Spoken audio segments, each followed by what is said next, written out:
গল্প তৃতীয় চরিত্র। লেখক সূর্য। বাস স্ট্যান্ডে প্রথম দেখা, তার মায়াবী হাসির মায় পড়ে গিয়েছিল আমার হৃদয়। তার পিছন পিছন ঘোরা, অবশেষে তার মনের এক কোণে জায়গা পাওয়া। দুজন হাতে হাত রেখে হেঁটেছি অনেকটা পথ, চোখে চোখ রেখে কাটিয়ে দিয়েছি অনেকটা মুহূর্ত। সময়ের স্রোতে সবই এখন অতীত। বিয়ের ৮ম বছরে এসে হাতে হাত রেখে পথ চলাটা যেন তার কাছে আদিক্ষেতা। আমার চোখে চোখ রাখতে রাখতে সে বিরক্ত। আর আমি হলাম তার চোখে ওল্ড ফ্যাশন। ঘুম থেকে উঠে সবার আগে ঘুম ভাঙালাম আমার ছোট সোনামণির, আমার ছোট্ট মায়ের, আমার পুতুল।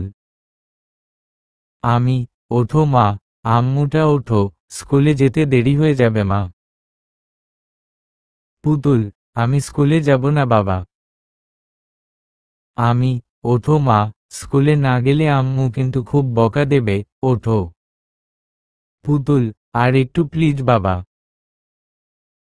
মেয়েটাকে আর জোর করলাম না। কাল সারা রাতে মেয়েটির ঘুম হয়নি। আমার প্রাণপ্রিয়া স্ত্রী এবং তার সখীরা রাতে পার্টি করেছে, নিজেরা ঘুমায়নি, আর আমাদের নিরীহ বাপ বেটিকেও ঘুমোতে দেয়নি। মেয়ে ঘুমিয়েই আছে। চট করে রান্নাঘরে গিয়ে ফ্রিজ থেকে পাউরুটি বের করে সেটায় জেলি লাগিয়ে প্রস্তুত করলাম। অন্যদিকে দুটো ডিম ফাটিয়ে চুলায় চায়ের হাঁড়ি বসলাম। পিছন থেকে কেউ একজন জড়িয়ে ধরল। Trisha, good morning Mahmud. একই ম্যাডাম, আজ হঠাৎ এত ভালোবাসা দেখাচ্ছেন কেন? তৃষা, নিজের হাজবেন্ডকে জড়িয়ে ধরলে কি দোষ? স্বামীকে জড়িয়ে ধরাটা দোষের কিছু না, বরং স্বভাবের কাজ। তৃষা, স্ত্রীকে শপিং করানোটাও স্বভাবের কাজ। হঠাৎ ভালোবাসার কারণটা অনুমান করে মনে মনেই হেসে ফেললাম। এরপর তার হাত ছাড়িয়ে ডিম দুটো ভাজতে শুরু করলাম। তৃষা, কি হলো, কিছু বলো। অফিস থেকে ফিরে তোমাকে শপিংয়ে নিয়ে যাব। তৃষা, তোমাকে কষ্ট করতে হবে না, টাকা দিয়ে দিও, আমিই করে নিতে পারবো। জানতাম তুমি করে নিতে পারবে। তবুও সকাল সকাল জোকস করার ইচ্ছা হলো, তাই বলে ফেললাম। আমি তো জানি আমার সঙ্গে কোথায় যেতে তোমার লজ্জা লাগে। তৃষা, সকাল সকাল শুরু করে দিও না। কোনো কিছু শুরু করছি না। অফিস থেকে এসে টাকা দিয়ে দিব, তুমি একাই চলে যেও। তৃষা, তোমার কাছে টাকা চাইলেই তুমি এমন করো। আমি কেন এমন করি সেইটা তুমি এখন আর বুঝবে না। ডিম প্লেটে নিয়ে রুটির প্লেটটাও হাতে নিলাম। এরপর ডাইনিং টেবিলে সেগুলো রাখলাম। দয়া করে মেয়েটাকে একটু ঘুম থেকে তুলে দাও। তৃষা, আমার মেয়ে আমি বুঝে নিব। তুমি খেয়ে অফিস যাও। ঘড়িতে কত বাজে? একবার দেখেছ? তৃষা, একদিন স্কুলে না গেলে বড় কিছু হয়ে যাবে না। পুতুলকে ঘুম থেকে তুলে খাইয়ে দাও। তারপর ওকে আমি স্কুলে দিয়ে তারপর অফিস যাব। যাও। Trisha, best father of the year Mahmud Iqbal. যাও। তৃষা, যাচ্ছি। কিছুক্ষণ পর তৃষা পুতুলকে স্কুল ড্রেস পরিয়ে তৈরি করে দিল। আমি গোসল করে শার্ট প্যান্ট পরে বেরিয়ে এলাম। চলো আম্মু। তৃষা, আসার সময় মাসের রান্নার বাজার নিয়ে আসবে। পরশু রাতেই লিস্ট করে রেখেছি। দাঁড়াও, হোয়াটসঅ্যাপে পাঠিয়ে দিচ্ছি। ওকে দাও। বেচারি বউ আমার, আমার নাম্বার খুঁজে পাচ্ছে না। তৃষা, তোমার নাম্বার কোথায় গেল? আমি, লিস্টের শেষে দেখো পেয়ে। আমি ছাড়া সারা দুনিয়ার সাথে একটু চ্যাটিং আর ফোনে কথা বলে বেড়াও। তৃষা, চুপ করো তো, এই তো পেয়েছি। আমি, মাশাআল্লাহ, দেখো তোমার আম্মু আমার নাম্বার পেয়ে গেছে। তৃষা তিক্ততা নিয়ে আমার দিকে তাকালো। আমি মুচকি হেসে মেয়েকে কোলে তুলে বেরিয়ে পড়লাম। পুতুল বাইকের পিছনে বসে আমাকে পিছন থেকে ধরে আছে। পুতুল, বাবা। আমি, হুম। পুতুল, আমি কালকে আম্মুর মোবাইল দেখছিলাম। আমি, তারপর? পুতুল, আম্মু মোবাইলে আমার ছবি আছে, আম্মুর ছবি আছে। রেখা আন্টি, সাথী আন্টি ওদের ছবি আছে। কিন্তু তোমার ছবি নেই কেন? মেয়ের মুখে এই কথাটা শুনে কেন জানি না মনটা ভার হয়ে গেল। চোখে জল চলে আসলো। পুতুল, বাবা। আমি, হুম মা। পুতুল, আমি তোমার মোবাইল খুললেই আম্মুর সাথে তোমার ছবি দেখি। তোমার মোবাইলে আম্মুর এত এত ছবি। কিন্তু আম্মুর মোবাইলে তোমার ছবি নেই কেন? মেয়ের প্রশ্নের কোনো জবাব আমি দিতে পারলাম না। কেননা আমার এই প্রশ্নের জবাব সত্যিই জানা নেই। তবে আমার মনে একটাই প্রশ্ন। কি দোষ আমার? কম ভালো তো বাসিনি। তাহলে এতটা পরিবর্তন কেন? সময় নাকি মানুষের জীবনে মলমের কাজ করে। কঠিন থেকে কঠিন ঘা সারিয়ে দেয়। সময়ের সাথে সাথে দূরত্বও আসে। সে ঘা কখনো সারে না। একটা সময় মরণ ব্যাধিতে রূপ নেয়। আমিও আমাদের সম্পর্কটাকে ওই দিকেই অগ্রসর হতে দেখতে পাচ্ছি। পুতুলের স্কুল চলে এলো। ওকে নামিয়ে দিলাম। এরপর ও আমার গালে একটা হামি খেয়ে চলে গেল। আমি, কারো সাথে ঝগড়া করবে না। আর গুড গার্ল হয়ে থাকবে। পুতুল গেটের ভিতরে যাওয়ার পর আমি নিশ্চিন্ত হয়ে অফিসের উদ্দেশ্যে রওনা দিলাম। পথেই দেখতে পেলাম বয়স জুটি এক অপরের হাত ধরে হাঁটছে। কি সুন্দর একটা মুহূর্ত, তাই না? জীবনের শেষ পর্যায়ে এসেও দুজনের মধ্যে কত ভালোবাসা। এদের ভালোবাসা এখনো শেষ হয়ে যায়নি। আমরা দুজনও একটা সময় ঠিক করেছিলাম, ছেলে মেয়ে বড় হয়ে গেলে তারা তাদের পায়ে দাঁড়িয়ে গেলে সবকিছু ছেড়ে ছুড়ে চলে যাব অজানা কোথাও। একে অপরের জন্য বাঁচব, অন্য কারো জন্য না। তা আর হলো কই। এখন একে অপরের সঙ্গে এক ছাদের তলায় বেঁচে থাকাটা বড়সড় চ্যালেঞ্জ হয়ে দাঁড়িয়েছে। নানান ভাবনা চিন্তা করতে করতে অন্যমনস্ক হয়ে পড়লাম। হঠাৎ গাড়ির সামনে এসে পড়ল একটা মেয়ে। বোধবুদ্ধি সজাগ থাকায় ঠিক সময়েই ব্রেকটা মারলাম। একটুর জন্য ভয়াবহ কিছু হয়নি। আমি, সরি সরি সরি। মিষ্টি, মাইরা ফালাইল রে, মাইরা ফালাইল। উঠাইয়া দেন, দেন আমার উপর দিয়ে উঠাইয়া। আমি, ওহ ম্যাডাম, আপনার গায়েটা আঁচও লাগেনি। মিষ্টি, যদি লাগতো? আমি, লাগেনি তো, তাহলে যদির কথা ভেবে কি লাভ আছে? মিষ্টি, যদি লাগতো? আমি তো মইরা যাইতাম। আমি, বললাম তো সরি। মিষ্টি, সরি বললেই কি সব সমস্যার সমাধান হয়ে যায়? আমি, এখন আর কিছু তো করার নেই তাই না? আপনার গায়ে লেগে গেলে না হয় হসপিটালে নিয়ে যেতাম। মিষ্টি, এখনো নিয়ে যাইতে পারেন। মেয়েটি যেন লাফ দিয়ে বাইকের পিছনে উঠে বসল। আমি, এই আপনি আমার বাইকে উঠছেন কেন? মিষ্টি, আপনি প্লিজ আমারে হাসপাতালে নিয়ে যান। আমি, মুশকিল তো, আপনি কিছু তো হয়নি। তাহলে আমি হসপিটালে নিয়ে যাব কেন? মিষ্টি, চুপ মিয়া হইলেও তো হইতে পারত। নিয়ে যান না। ওইখানে আমার ছোট ভাই অ্যাক্সিডেন্ট করছে। এদিকে আমি কোনো গাড়ি পাইতেছি না। আমি, তো নাটক না করে হেল্প চাইলেই তো হতো। মিষ্টি, ওরে বাপ রে, কেউ হেল্প করে না। অনেক রে বলছি। আমি, অনেক আর্জেন্ট?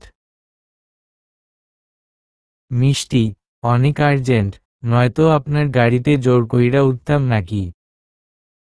এখন আপনি আমারে সরকারি হাসপাতালে না নিয়ে গেলে চিল্লান দিমু। সবাইরে কমু আপনি আমারে ইভটিজিং করছেন।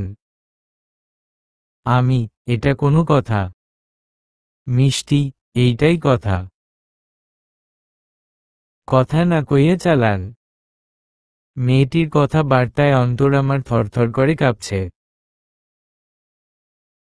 মেয়েটি যদি ছিনতাইকারী হয়, মোবাইল, টাকা, এমনকি বাইকটাও যাওয়ার সম্ভাবনা আছে। আর মেয়েটি যদি চিৎকার করে লোক জড়ো করে, তাহলে গণধোলাই খাওয়ার সম্ভাবনা 100%। আমিও সরকারি হাসপাতালে ওদিকেই যাচ্ছি। ওদিকেই আমার অফিস। আমি নামিয়ে দিয়ে যাব। মিষ্টি, চালান, চালান, জলদি চালান। আল্লাহ জানে ভাইটা আমার একলা কি করতেছে। মেয়েটির দুশ্চিন্তা দেখে মেয়েটিকে খারাপ মনে হচ্ছে না। কিন্তু যে কাণ্ড করে মেয়েটি আমার বাইকে উঠেছে, সেটা তো সত্যি ভয়ের বিষয়। সারা রাস্তা মেয়েটি ভাইয়ের জন্য চিন্তা প্রকাশ করেই এসেছে। হাসপাতালের সামনে ওকে নামিয়ে দিলাম। আমি, নামুন। মিষ্টি, থ্যাংক ইউ, আপনি আমারে অনেক বড় উপকার করছেন। আমি, আপনার ভাইয়ের কাছে যান। আর আমাকেও মুক্তি দিন। মিষ্টি, সরি ডিস্টার্ব করার জন্য। আসলে ভাই ছাড়া আমার কেউ নাই তো। তাই যা মাথায় আইছে তাই করছি। দাঁড়ান 1 মিনিট। মেয়েটি ব্যাগ থেকে টাকা বের করল। আমি টাকা দেখেই বাইক স্টার্ট দিয়ে চলে এলাম। মিষ্টি, এই মশাই টাকা নিয়ে যান, এত দূর আনলেন, ভাড়াটা অন্তত নেন। কে শোনে কার কথা? আমি বাইকের স্পিড বাড়িতে কেটে পড়লাম। অফিসে এসে নিজের চেয়ারে বসে পড়লাম। আজ বেতন দেবে, তাই সবাই আলোচনা করছে। সিজান, বেতনটা পেলেই বউকে নিয়ে চিটাগং ট্যুর দিয়ে আসব। নতুন বউ হানিমুন হয়ে যাবে। আমি, ছুটি পাবি কিনা সেটা আগে দেখ। সিজান, বাহানা রেডি আছে ব্রো।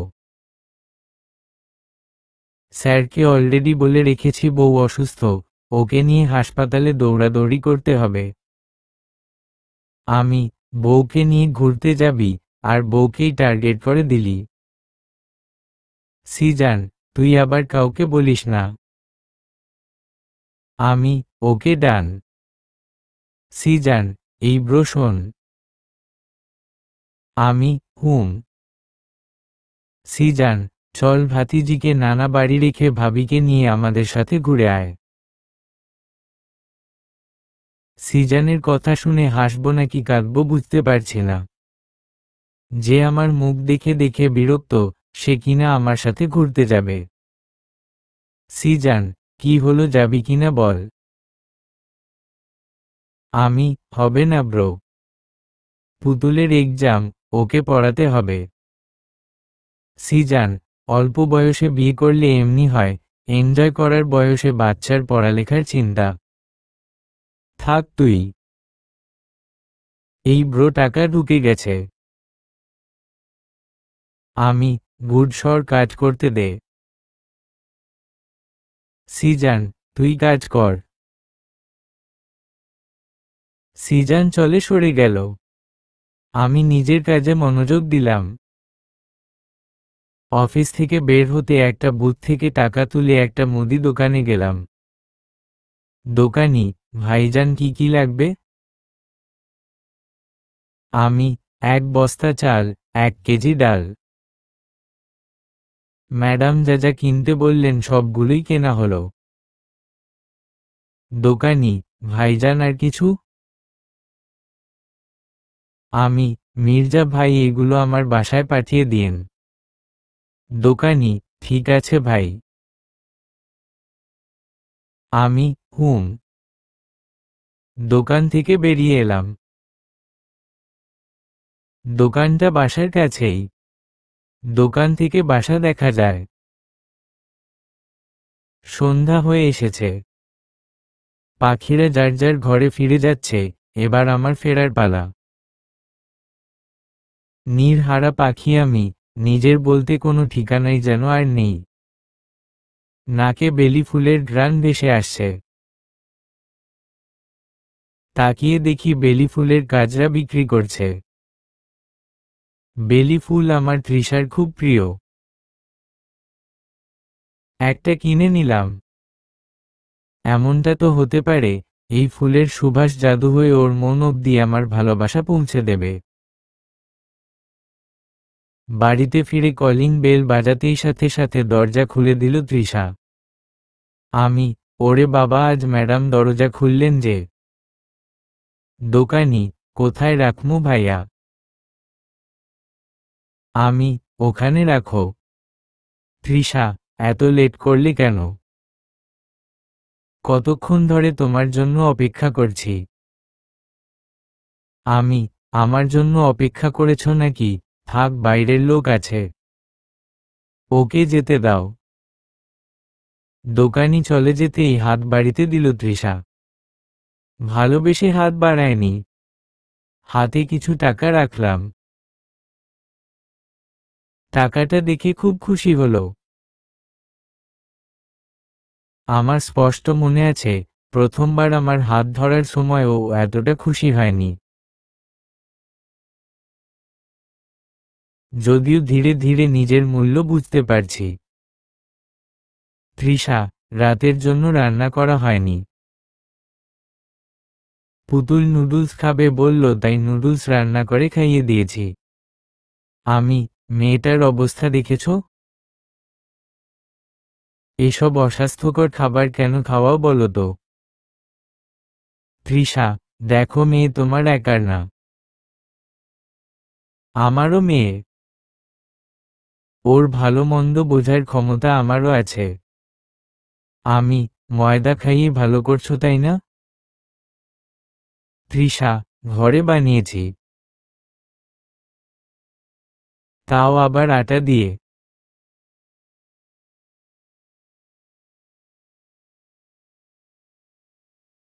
আমি, তো আমার অন্য ও বাড়িয়ে রান্না করতে পারতে। তৃষা, ওহ প্লিজ ইয়ার।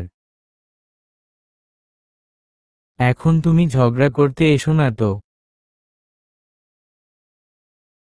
বান্ধবীরা আমার জন্য ওয়েট করছে। এমনিতেই লেট এসেছ। আমি, হাজবেন্ড কি খেলো না খেলো তার জন্য কোনো চিন্তা নেই। বন্ধুদের সাথে আড্ডা, শপিং এটাই তোমার কাছে আসল তাই না? আমার কথা শুনে তৃষা রেগে হাতের পার্স ছুঁড়ে ফেলে দিল। এরপর আমার দিকে তেড়ে এলো। তৃষা, চেঁচিয়ে, তুমি এটাই চাও তাই না যে আমার আজ বাইরে যাওয়া না হয়? ঠিক আছে, যাব না। ঘরেই বন্দি হয়ে থাকি। আমি, আস্তে কথা বলো, পুতুল শুনতে পাবে। তৃষা, শুনুক ও জানুক ওর বাবা কিভাবে ওর মাকে টর্চার করে। তৃষার মুখে এই কথাটা শুনে আমার মনে হলো যেন কেউ আমার বুকের ভিতর ছুরি মেরে দিল। আমি ছটফট করছি, কিন্তু দেহ থেকে প্রাণ বেরোচ্ছে না। আমি আর কিছু বললাম না। তৃষা, এখন চুপ করে গেলে কেন? সত্যি কথা বলে ফেলেছি, তাই না? ওই মেয়েটার জন্য তোমার সংসার করছি, না হলে তোমার মতো ব্যাকডেটেড লোকের সাথে আমি সংসার করতাম না। আমি আচ্ছা, আমি তোমার যোগ্য না। আমি মানছি তৃষা, কিন্তু এভাবে কথা বল না, আমার কষ্ট হয়। তৃষা, আমি বন্ধুদের সাথে শপিংয়ে যাচ্ছি, এসে রান্না করে খাওয়াবো। ওকে হ্যাপি? আমি তার দরকার হবে না। তৃষা, আজকে সিনথিয়া ট্রিট দিবে, আমি খেয়েই আসব। আমি তোমার ইচ্ছা। তৃষা ব্যাগটা নিয়ে বেরিয়ে পড়ল। আমি আমাদের বেডরুমে গেলাম। পুতুল ঘুমিয়ে আছে, ওর দিকে তাকিয়ে আছি, আর মনে মনে ওকে ধন্যবাদ জানাচ্ছি। ভাগ্যিস মা তুই ছিলি বলে তৃষা আমার কাছে আছে, নয়তো ও আমাকে ছেড়ে কবেই চলে যেত। এরপর ড্রেসিং টেবিলের আয়নার দিকে এগোলাম। এক দৃষ্টিতে আয়নার দিকে তাকিয়ে আছি। 8 বছর আগেও তো ঠিক এমনই ছিলাম, তেমন বিশেষ কোনো পার্থক্য তো আসেনি আমার মধ্যে। তাহলে যে মাহমুদকে ও 8 বছর আগে ভালোবেসেছিল, সে মাহমুদকে 8 বছর পর এসে নিজের অযোগ্য কেন মনে হচ্ছে ওর? আলমারি খুলে একটা ঝুড়ি বের করলাম। ঝুড়িতে ওই বেলি ফুলের কাজরাটা রাখলাম। এমন অনেক বেলি ফুল, গোলাপ ফুল শুকিয়ে আছে এই ঝুড়িতে। যার জন্য নিয়ে আসতাম তাকে দিতেই পারিনি। ঝুড়িতে এতগুলো শুকনো ফুলের মাঝে আরো কিছু ফুল যুক্ত হলো শুকানোর জন্য। ফুল যেমন সুবাস ছড়ায়, তেমনি ফুল পচে গেলে দুর্গন্ধও ছড়ায়। ফুলের হালকা সুবাস তো ওর নাক অব্দি পৌঁছায় না। ঠিক তেমনি ফুল পচার উগ্র গন্ধ ও সে টের পায় না, আলমারিতে আমার ভাগের অংশ খুলে দেখার অভাবে। কিছুদিন পর সকালবেলা রোজকার মতো অফিস যাচ্ছি, সেই তুফান আবারও আমার সামনে। 2 তলা একটা বিল্ডিংয়ের ছাদে পাঁচিলের উপর দাঁড়িয়ে আছে। মনের মধ্যে শঙ্কা হতে লাগল। ওই দিন তো ওর ভাই অ্যাক্সিডেন্ট করেছিল, আর ও বলেছিল ওর ভাই ছাড়া আর কেউ নেই। ভাইয়ের কিছু হয়ে যায়নি তো? হ্যাঁ, হয়তো ভাই মরে টরে গেছে, তাই আত্মহত্যার চেষ্টা করছে না তো? হায়রে, যে করেই হোক একে বাঁচাতে হবে। কোনো কিছু না ভেবেই আমি দৌড় লাগালাম ছাদের উদ্দেশ্যে। ছাদে উঠে আস্তে আস্তে মেয়েটার দিকে যাচ্ছি। মিষ্টি, না হার পারতাছি না, 1 2 3 বইলা কাঠটা সাইডা ফেলমু। 1 2। আমি এই না না না না। আমার আওয়াজ শুনে মেয়েটা ভয় পেয়ে যায়, শক্ত করে পাশে থাকা বাঁশটা ধরে ফেলে। আমি নেমে আসুন, নেমে আসুন বলছি। দেখুন, জীবন অনেক মূল্যবান, এভাবে শেষ করে দেবেন না। আমার কথা শুনে মেয়েটার মনে শয়তানি বুদ্ধি এলো, হালকা হেসে মুখে কষ্টের ভাব নিয়ে এলো। মিষ্টি, না আমি আর বাঁচুন না। বাঁচতে চাই না আমি। এই দুনিয়া বড় ধোঁকাবাজ। আর বাঁচুন না। আমি, দেখুন নেমে আসুন। আত্মহত্যা মহাপাপ। মিষ্টি, আমি জানি তবুও বাঁচুন না। 1 2 3 কইয়াই লাফ দিমু। 1 2 3। আ। মেয়েটি চিৎকার দিয়ে লাফ দিল। আমি ভয়ে শেষ। চোখ খুলে দেখি মেয়েটা আমি আমার সামনে দাঁড়িয়ে হাসছে। মিষ্টি, বললাম না লাফ দিমু। এগিয়ে দিলাম। তবে বাইরের দিকে না, ভিতরের দিকে। আমি, এর মানে আপনি আত্মহত্যা করছিলেন না? মিষ্টি, কুত্তায় কামড়ায় নাকি এত সুন্দর জীবন শেষ কইরা দিমু? আমি, যাক ভালো। আমি তো ভয় পেয়ে গেছিলাম। কিন্তু আপনি উপরে কি করছিলেন? মিষ্টি, আরে আমি কাপড় শুকাইতে দড়ি টানাইতেছিলাম। আপনি ভাবছেন লাফ দিমু? আমি, তাই ভেবেই তো দৌড়ে এলাম। মিষ্টি, হা হা হা হা হা। আমি, ধুর হাসবেন না তো। আমি সত্যিই ভয় পেয়েছি। মিষ্টি, ভয়ের কোনো কারণ নাই। আমি একদম ঠিক আছি। আমি, আপনার ভাইয়ের অ্যাক্সিডেন্ট গিয়েছিল তাই না?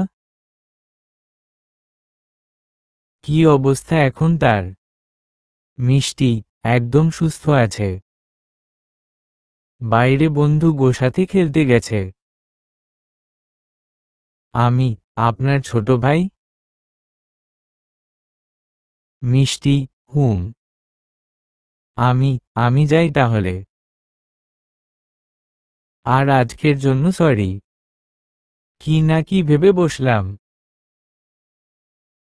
মিষ্টি, এক শর্তেই মাফ করমু। যদি আপনি আমার হাতের 1 কাপ চা খান। আমি, আমি তো অফিস যাচ্ছিলাম। মিষ্টি, শুক্রবার অফিস? কোন অফিস আবার শুক্রবার খোলা থাকে? আমি, কি আজ শুক্রবার? আমি দ্রুত মোবাইলটা বের করে দেখলাম। আসলেই আজ শুক্রবার। সব কিছু বন্ধ। আসলে গতকাল রাতের তৃষার সাথে তুমুল ঝগড়া। রাগ করে সে মেয়েকে নিয়ে বাবার বাড়ি চলে গেছে। ঘুম থেকে উঠে কোনো কিছু না ভেবেই অফিসের জন্য চলে এলাম। মিষ্টি, কি ভাবতেছেন? আমি, আমার খেয়ালই ছিল না। মিষ্টি, ভালো হইছে। ওই দিন আপনারে টাকা দিতে গেছিলাম সেই সময় আপনি চইলা গেছেন। আমি, আজকে টাকা দিবেন নাকি? তাহলে আমি চলে যাই। মিষ্টি, একদমই না। পরে ভাইবা দেখলাম আপনি তো আমার উপকার করছেন। আপনারে আমার থ্যাংক ইউ বলাই উচিত ছিল। আমি, থ্যাংক ইউ তো বলছিলেন। মিষ্টি, যেইভাবে কৃতজ্ঞতার সাথে বলা উচিত ছিল, ওইভাবে বলি নাই।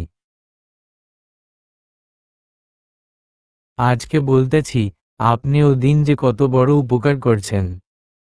আমার ভাইয়ের আর আমার রক্তের গ্রুপ এক। ওর ওই দিন রক্তও লাগতো।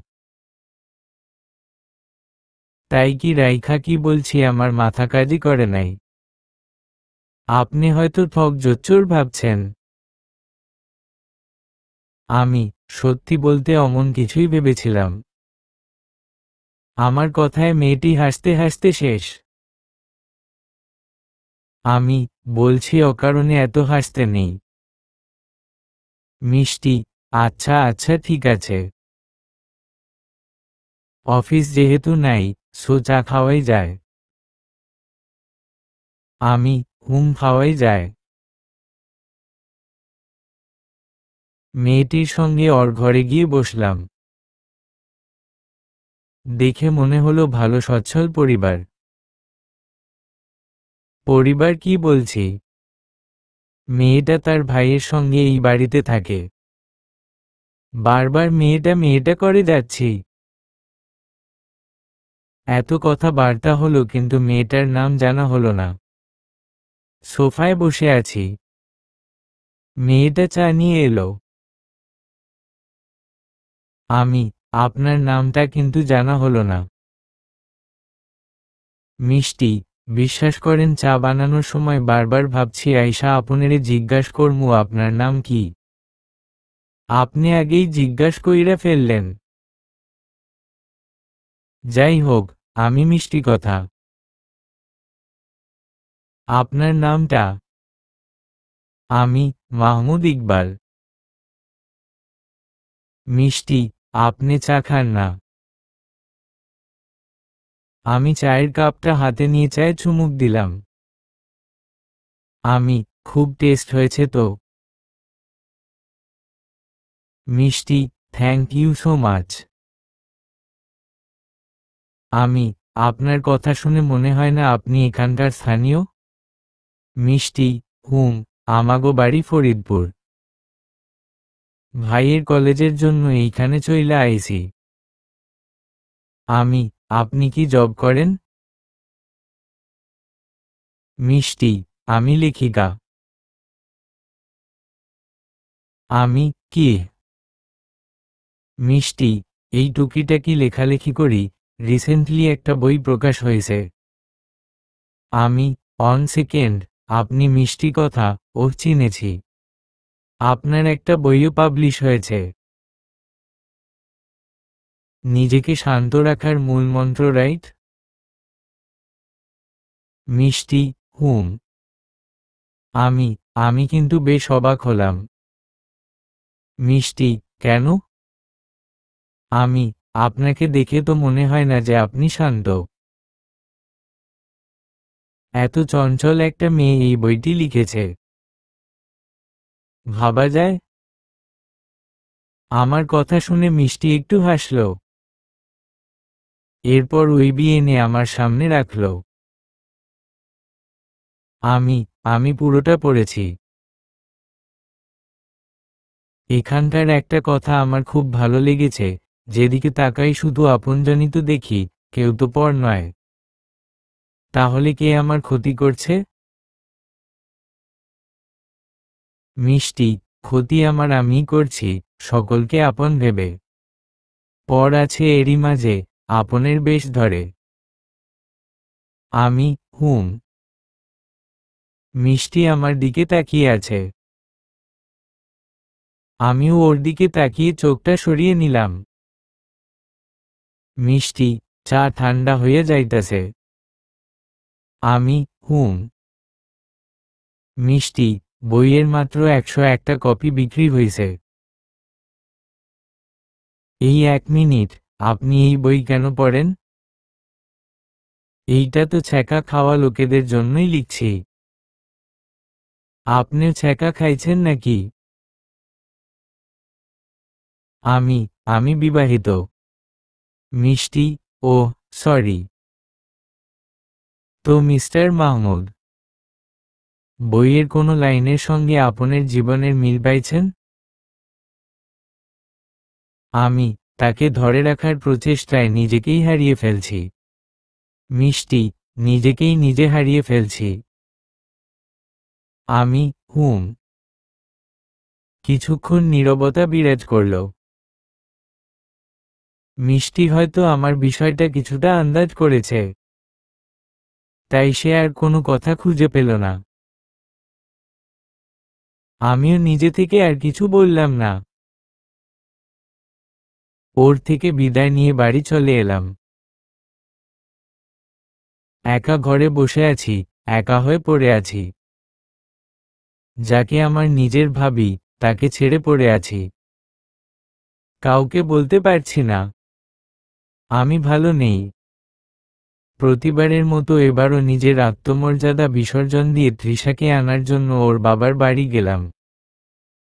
তৃষার মা বাবা খুবই ভালো মানুষ।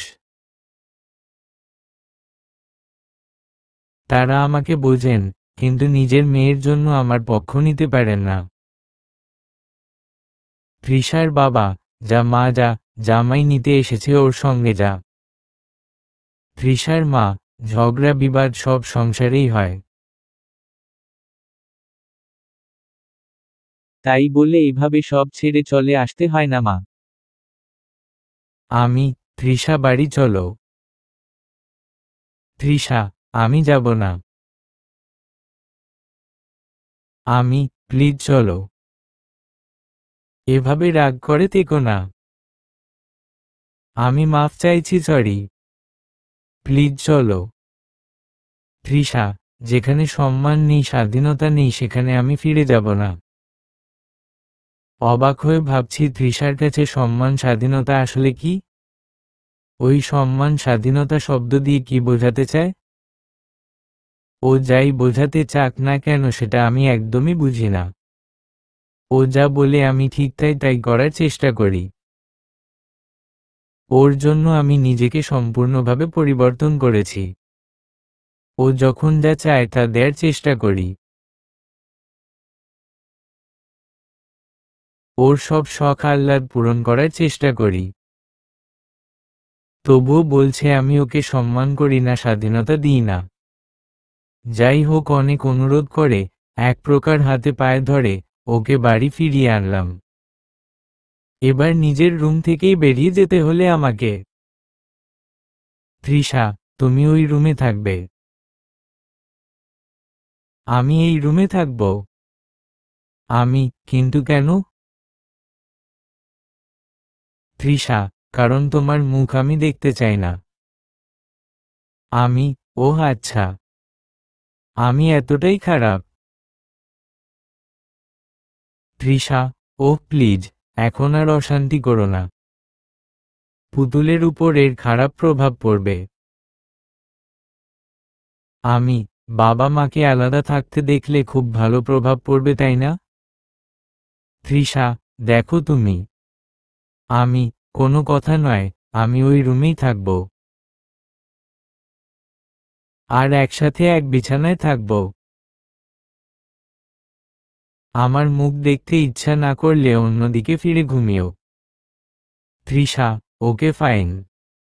আমি, আমি তোমাকে বুঝতে পারি না তৃষা। এই তৃষাকে আমি সত্যিই চিনি না। তৃষা, পরিবর্তন সংসারের নিয়ম। আমি, ভালোবাসা কোনোদিন পরিবর্তন হয় না। তৃষা, হয়, সময়ের সাথে সাথে সবই বদলে যায়। আমি, তুমি আমাকে বলো, আমার দোষটা কোথায়?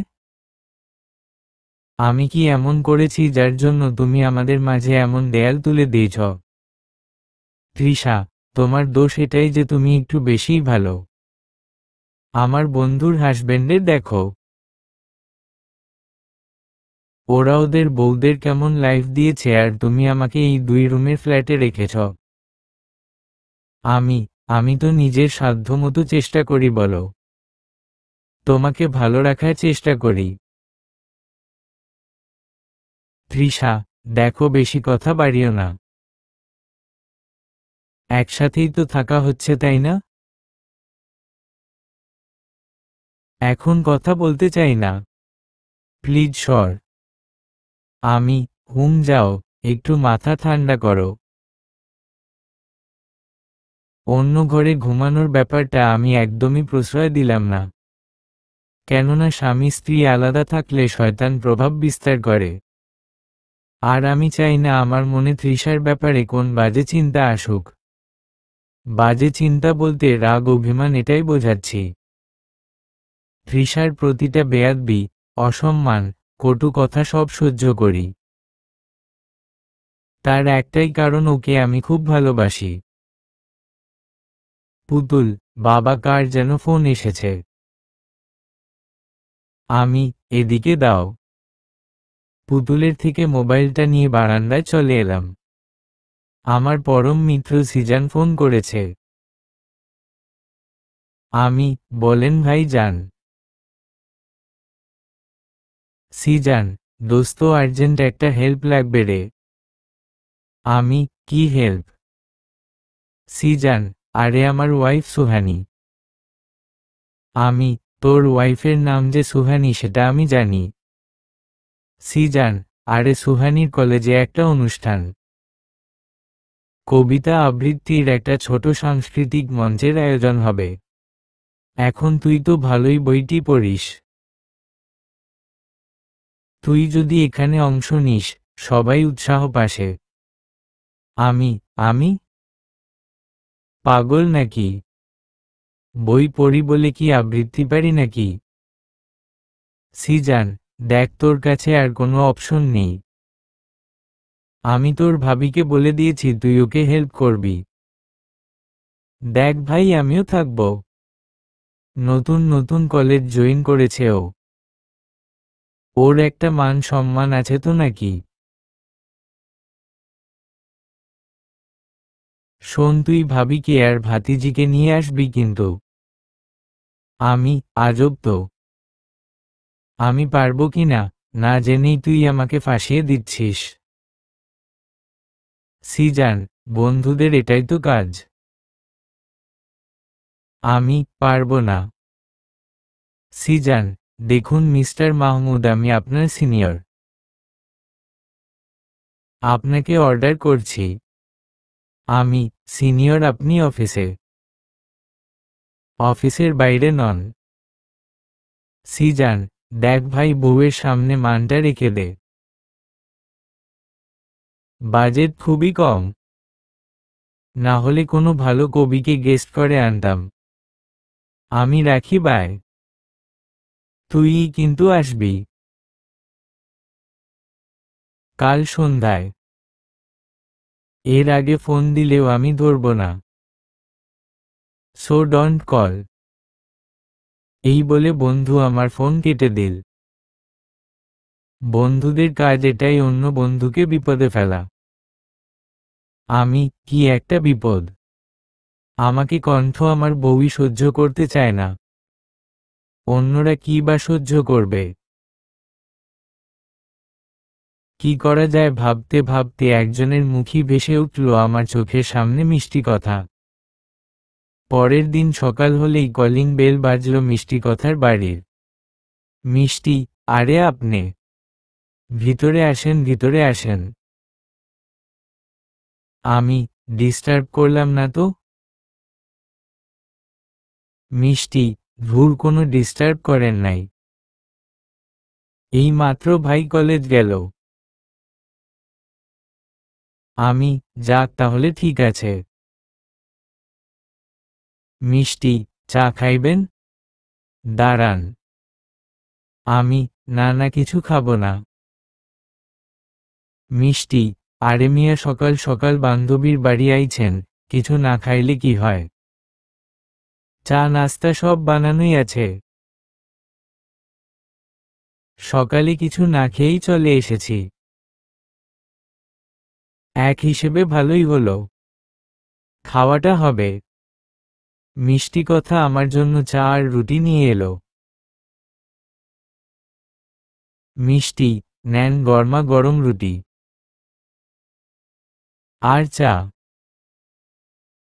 এইটা আমার ফেভারিট। লোভ আর সামলাতে পারলাম না, দিল যখন খেয়ে নিলাম। অনেক দিন পর ভালোবেসে কেউ খাওয়ালো। আমাকে হয়তো সবাই বেহায়া বলবে, তবে যে যা ইচ্ছা ভাবুক, আমার জন্য এই খাবারটুকু আবেগ। মিষ্টি, তো মিস্টার মাহমুদ, আজকে অফিস নাই? আমি, যে কথা বলতে এসেছি সেটাই বলা হলো না। মিষ্টি, মজা হইছে না? আমি, দারুণ। মিষ্টি, এবার বলেন কি বলতেছিলেন? আমি, একটা বিপদে পড়ে আপনার কাছে এসেছি। মিষ্টি হুম বলেন। আমি মিষ্টি কথাকে সবকিছু খুলে বললাম। মিষ্টি কথার মুখের ভাব দেখে বললাম ও না করবে না। আপনি তো নিজেই লেখিকা। কত সুন্দর লেখেন। আপনি যদি নিজের লেখা কবিতা ওখানে পড়ে শোনান তাহলে ভালো হয়। মিষ্টি হুম আমি বুঝতে পারছি। আপনি চিন্তা কইরেন না, আমি যামু। আমি সত্যি? মিষ্টি সত্যি। আজকে সন্ধ্যায় তাই তো? আমি হুম। মিষ্টি হাসেমপুর সরকারি কলেজে তো? আমি হুম। মিষ্টি আপনি থাইকেন। আপনার নাম্বারটা দেন। আমি মিষ্টি কথাকে নাম্বার দিলাম। এরপর ওর থেকে বিদায় নিয়ে অফিসে চলে এলাম। অফিসে এসে জানতে পারলাম বন্ধু আমার আজ ছুটি নিয়েছে। যাক কেউ তো বউয়ের সাথে একটু ভালো সময় কাটাতে পারছে। কেউ তো বউকে কাজে হেল্প করতে পারছে। আমার মতো অভাগা তো নয়। নিজের কাজে মন দিলাম। ফোন এলো সিজান সাহেবের। আমি কিরে বললি তো ফোন করলেও ধরবি না। তাহলে এখন তুই ফোন দিচ্ছিস কেন? সিজান শোন ভাবি আর ভাতিজিকে কিন্তু নিয়ে আসবি। তোর ভাবি তাকে এখনো দেখেনি। আজ দেখতে চাইছে। আনবি কিন্তু। আমি ঠিক আছে আমি আনার চেষ্টা করব। আর শোন সিজান আর কোনো কথা শুনবো না বাই। আমি আরে অন্য কথা। সিজান ঠিক আছে বল। আমি আমি তো কবিতা টবিতা বলতে পারবো না। সিজান বাই। আমি ধুর শোন। আমি আমার এক বন্ধুকে নিয়ে আসব। ও আবৃত্তি করতে পারবে। সিজান ঠিক আছে সেটা তুই বুঝবি নিয়ে আসিস। কিন্তু ভাই দেখিস মান সম্মান যেন থাকে। আমি যে আসতে চলেছে সে নিজে একজন লেখিকা। দারুণ লেখালেখি করে। নিজেকে শক্ত রাখার মন্ত্র বইটি উনি লিখেছেন। সিজান কি বলছিস? আমি হুম। সিজান জীবনে ভালো একটা কাজ করেছিস। আমি রাখি বাই। তোর ভাবিকে হেল্প করতে হবে। সিজান মুখের উপর ফোন কেটে দিল। তবুও খুশি হচ্ছি ওদের ভালোবাসার কথা ভেবে। বিয়ের প্রথম প্রথম আমাদেরও এমনি ভালোবাসা ছিল। ধীরে ধীরে কি যে হয়ে গেল। নিজের কাজে মন দিলাম। বাড়ি গিয়ে তৃষাকেও রাজি করাতে হবে অনুষ্ঠানে আসার জন্য। বসের কাছে রিকোয়েস্ট করে সন্ধ্যার একটু আগেই বাড়ি ফিরে এলাম। কলেজের অনুষ্ঠানে যাওয়ার জন্য তৃষাকে জিজ্ঞেস করতে ওর কাছে গেলাম। আমি তৃষা। তৃষা হুম। আমি পুতুলকে দেখছি না যে। তৃষা পুতুল পাশের বাসার বাবুর সাথে খেলছে। আমি ওহ আচ্ছা শোনো। সিজানের ওয়াইফের কলেজে আজ একটা অনুষ্ঠান। রেডি হও। তৃষা রেডি হব মানে? আমি মানে তুমি আমার সঙ্গে যাচ্ছ? তৃষা হ্যাঁ তুমি বললে আর আমি চলে গেলাম। আজব তো। আমি আজবের কি আছে তৃষা? তৃষা কোথাও যেতে হলে আগে বলতে হয়। হুট করে এসে বললেই তো হলো না। আমি তোমাকে কতবার কল করেছি দেখো, একবারও রিসিভ করনি। তৃষা, দেখিনি। তৃষা ফোন দেখেছে কি দেখেনি সেটা আমি ভালো মতোই জানি। আমাকে কতটা ইগনোর করা সেটা বুঝতে আর বাকি নেই। তৃষা, এখানে দাঁড়িয়ে আছো কেন? তুমি রেডি হয়ে চলে যাও। সিজান অনেকবার করে বলেছে তোমাকে নিয়ে যেতে। ওর ওয়াইফ তোমার সাথে দেখা করতে চায়। তৃষা, তাহলে একদিন বাড়িয়ে ইনভাইট করো, বসে কথা বলবো। এখন তুমি যাও।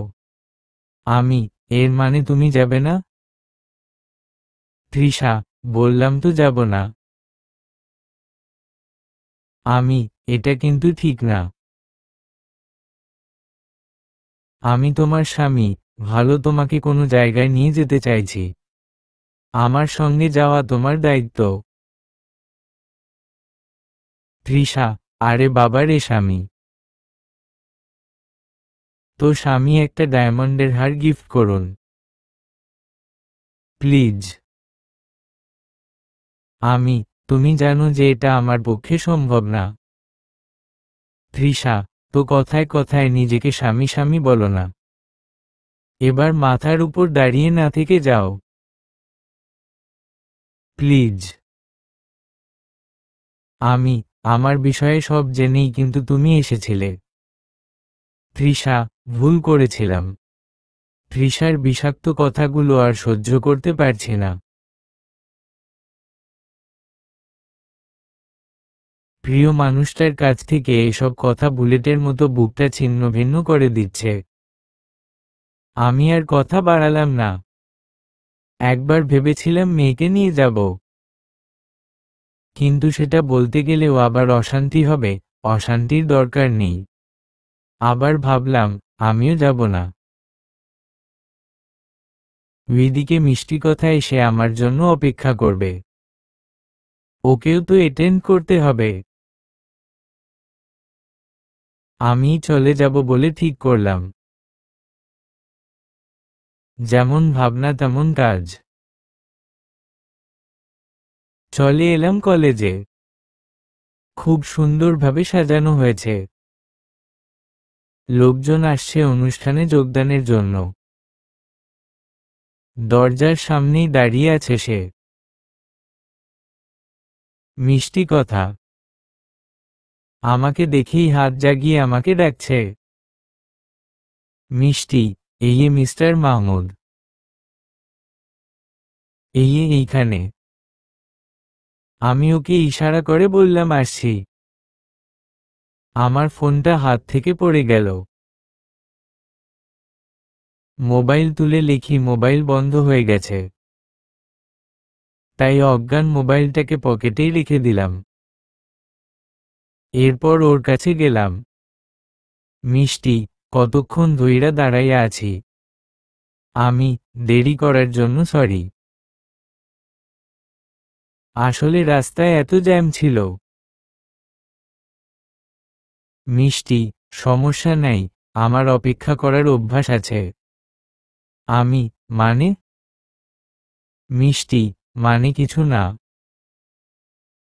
মিষ্টি এদিক ওদিক তাকাচ্ছে। বুঝতে পারলাম কার খোঁজ সে করছে।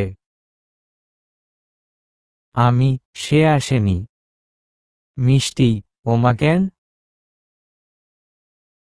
আমি আমার সাথে কোনো জায়গায় যেতে তার আগ্রহ হয় না। আফসোস করে কথাটা বলে ফেলেছি। তবে বুদ্ধিমতী মেয়েটি আমার মনের অবস্থা বুঝে কথাটা এড়িয়ে গেল।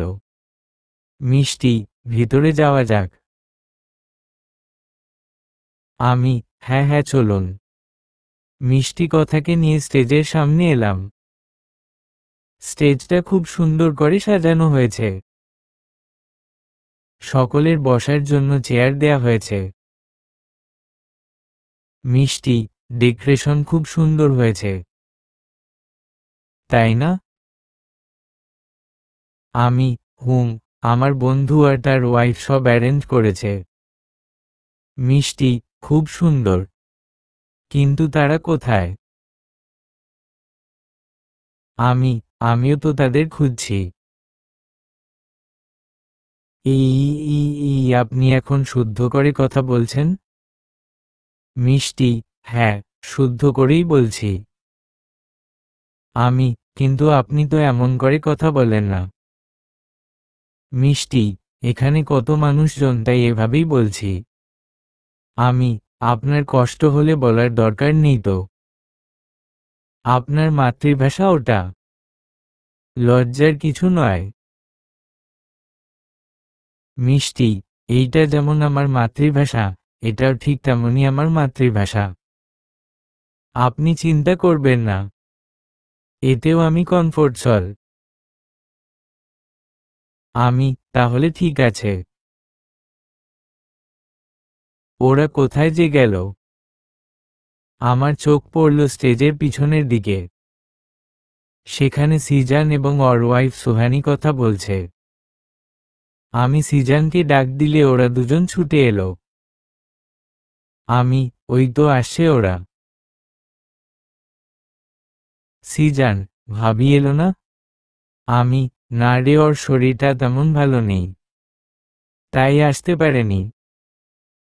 সুহানি, ভাবি এলে খুব ভালো হতো ভাইয়া। যাই হোক, আপনি এসেছেন এটাই অনেক। ইনি?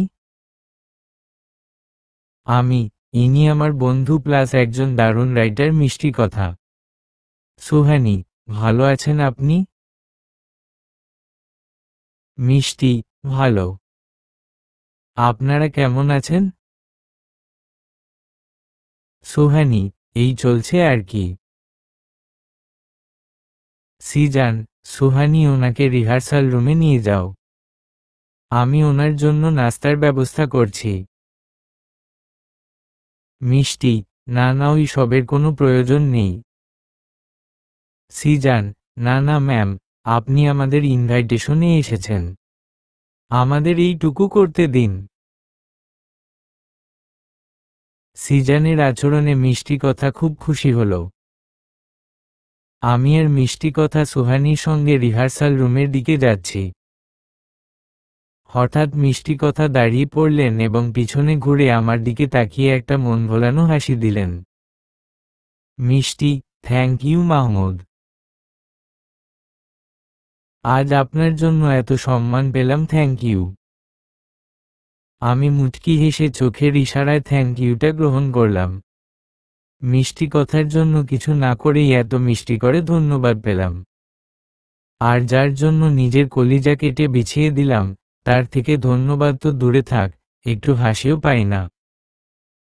যাই হোক, এটাই আমার কপাল।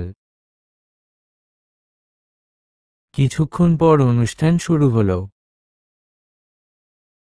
অনুষ্ঠানে কলেজের ছাত্রছাত্রীরা নিজেদের পারফরমেন্স দেখিয়ে সকলকে আনন্দ দিচ্ছে। এদিকে আমার বাড়িতে একটা অঘটন ঘটে গেল। পুতুল ঘুমের ওষুধ খেয়ে নিল। ওর মুখ দিয়ে ঝাঁক বের হচ্ছে। তৃষা আমাকে কল করছে। আমার ফোন বন্ধ থাকায় আমাকে পাচ্ছে না। পুতুলকে নিয়ে হাসপাতালে যায় তৃষা। সেখানে বসেও আমাকে কল করে কিন্তু আমাকে পায় না। অনুষ্ঠানের শেষের পর্যায়ে চলে এসেছি আমরা। রাত 10টা বাজে। সুহানি, আমাদের মাঝে উপস্থিত আছেন সাহিত্য জগতের নবতারকা। তাকে হয়তো তেমনভাবে কেউ চেনেন না, কিন্তু তিনি খুবই সুন্দর লেখেন এবং তার লেখা দিয়ে তিনি পাঠকদের মন জয় করে নিয়েছেন। আশা করি তিনি আপনাদের মনও জয় করে নেবেন। মিষ্টি কথা, আপু প্লিজ স্টেজে আসুন। স্টেজে যান। All the best. মিষ্টি, হুম। মিষ্টি কথা স্টেজে গিয়ে সবাইকে সালাম জানিয়ে কিছু কথা বলে কবিতা বলা শুরু করলেন। আমি মুগ্ধ হয়ে তার কবিতা শুনছি। মিষ্টি, ভালোবাসি তারে এত, তার মনে আমার জন্য কেন প্রেম শূন্য? দিবা নিশি তারই স্বপন, সেই আঁখি জুড়ে আমার স্থান তবুও নেই, তাকায় না পিছু ঘুরে। মিষ্টি কথার লেখা আমাকে তার প্রতি কেন জানি না আকৃষ্ট করছে। তার মনটাও খুব পরিষ্কার। ইস, তৃষা যদি মিষ্টি কথার মতো হতো। অনুষ্ঠান শেষ করে আমরা বাইকে করে ফিরছি। আজ কিন্তু ফাটিয়ে দিয়েছেন। মিষ্টি, এই প্রথম এতগুলো মানুষের সামনে কবিতা পাঠ করলাম, তাও আবার নিজের লেখা। আমি তো ভীষণ ভয় পেয়েছিলাম। আপনার লেখা সত্যি পাঠকের হৃদয় আড়পার করে দেয়। সেটার প্রমাণ আজ হাতে নাতে পেলেন তো? মিষ্টি, আমি সত্যিই ভাবিনি যে সবাই এত পছন্দ করবে। দুজন তো আমার নম্বর নিল। মনে হয় কোনো প্রকাশনীর লোক।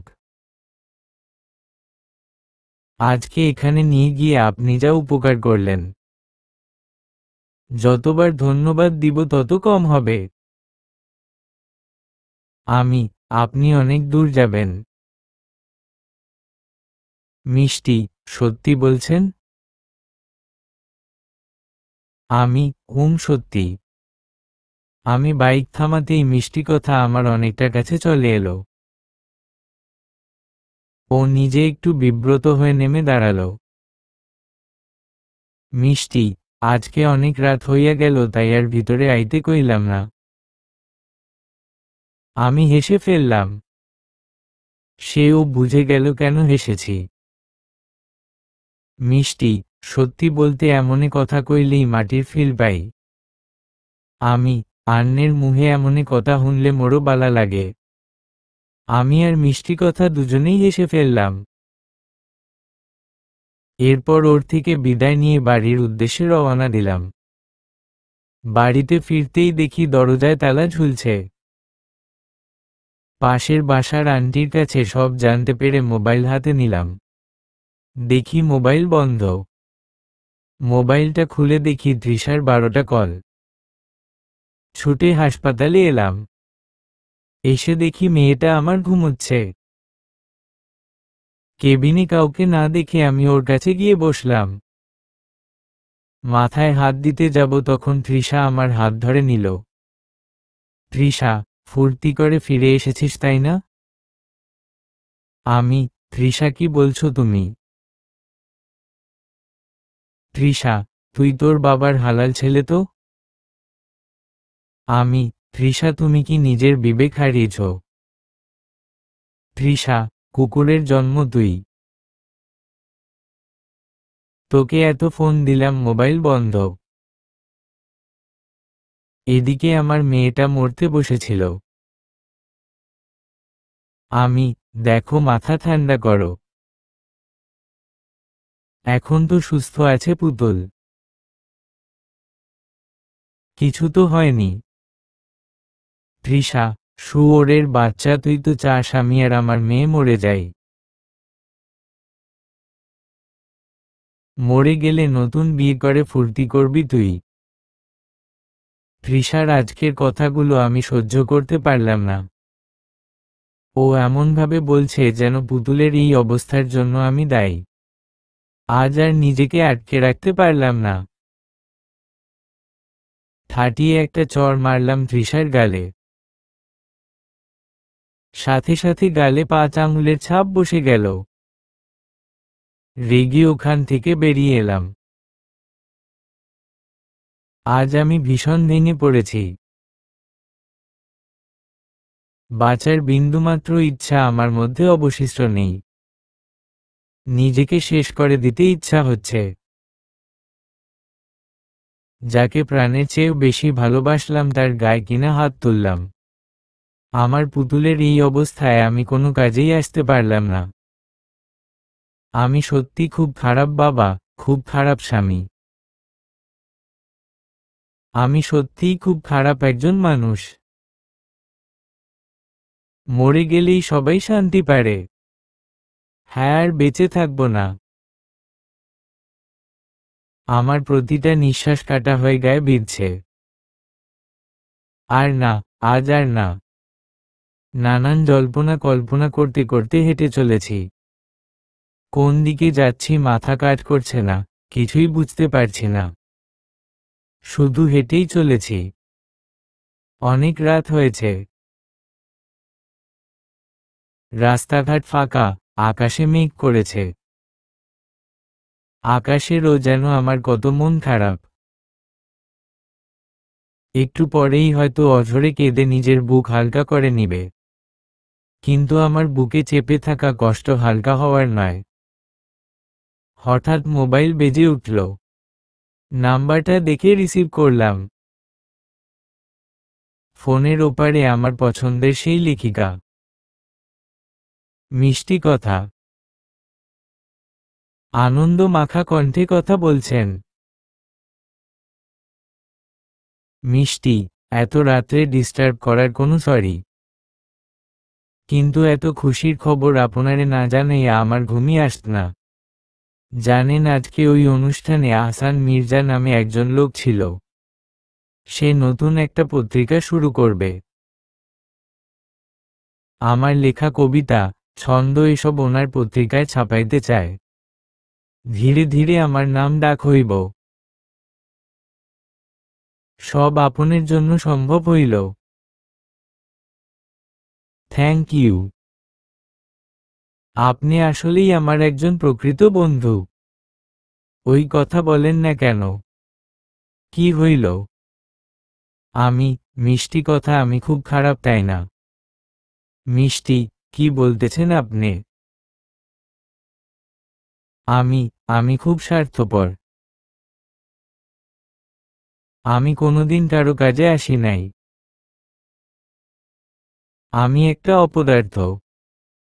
আমার বাঁচার কোনো অধিকার নেই। কোনো অধিকার নেই আমার বেঁচে থাকার। আমি নিজেকে শেষ করে দিতে যাচ্ছি মিষ্টি কথা। মিষ্টি, এই আপনি ঠিক আছেন তো? আমি, ভালো থাকবেন আপনি। হয়তো আর দেখা হবে না। আর কথাও হবে না।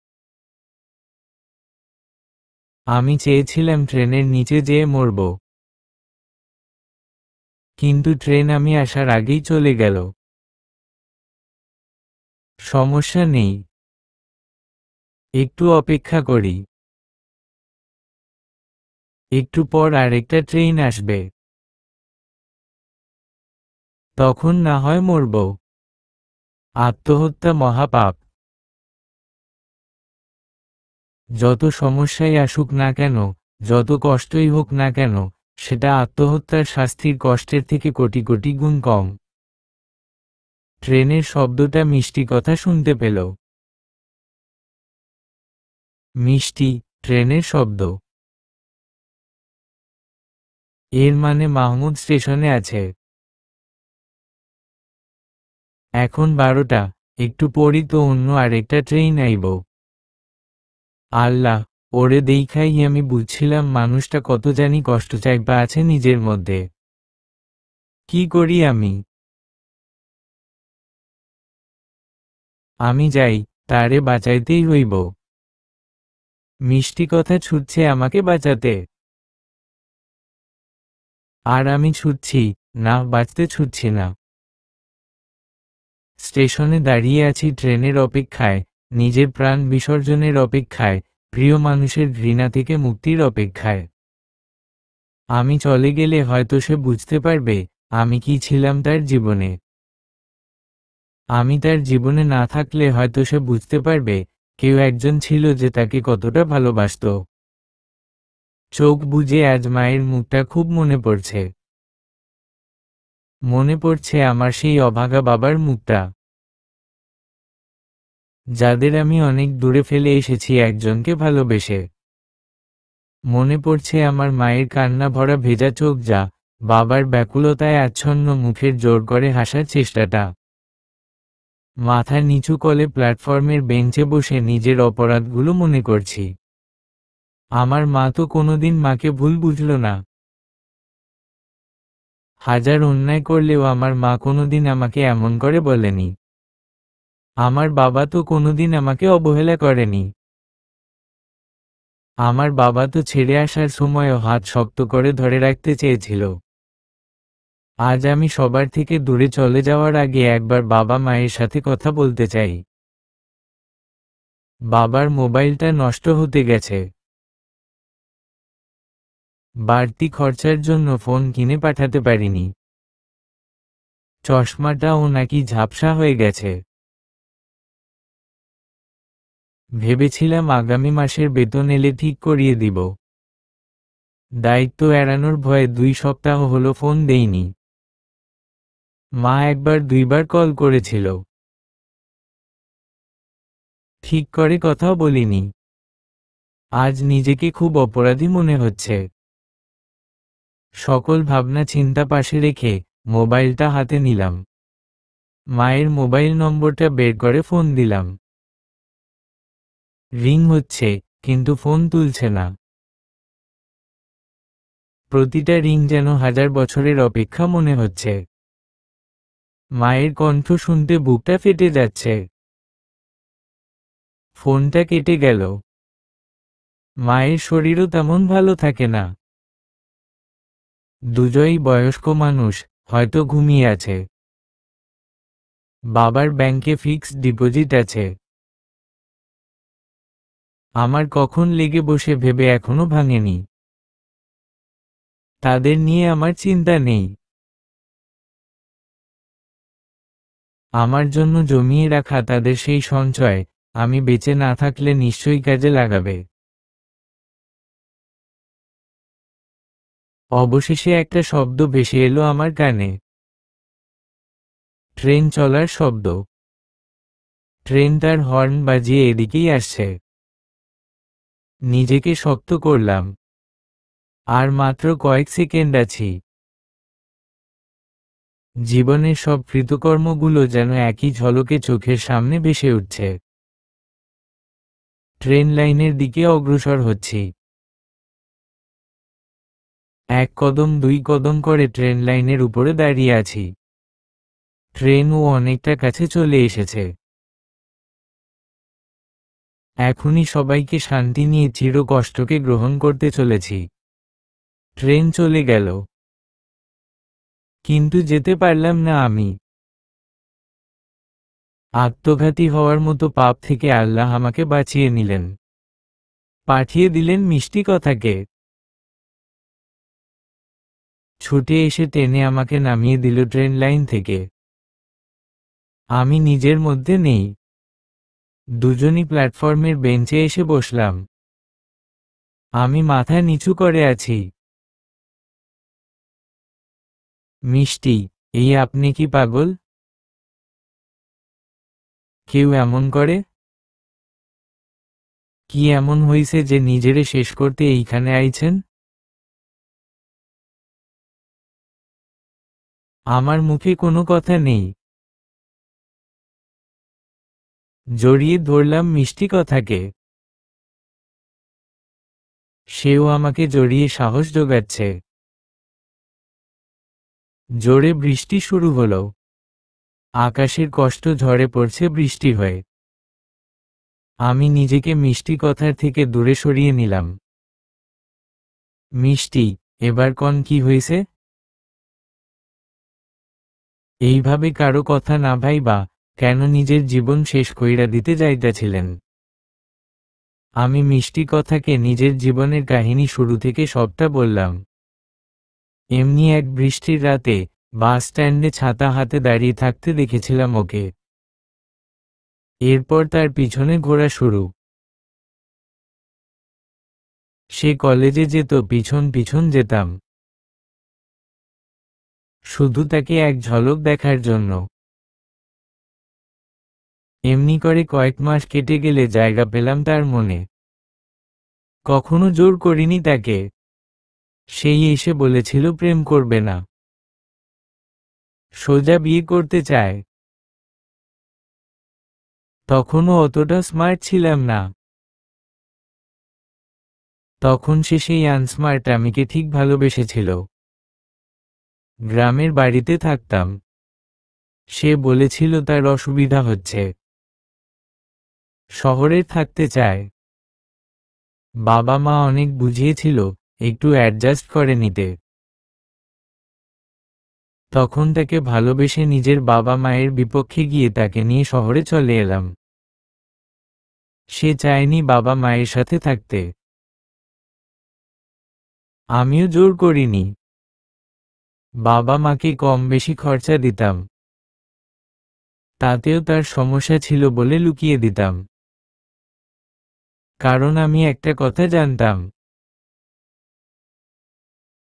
সে আমাকে খুব ভালোবাসে, আর আমি তাকে সবথেকে বেশি ভালোবাসি।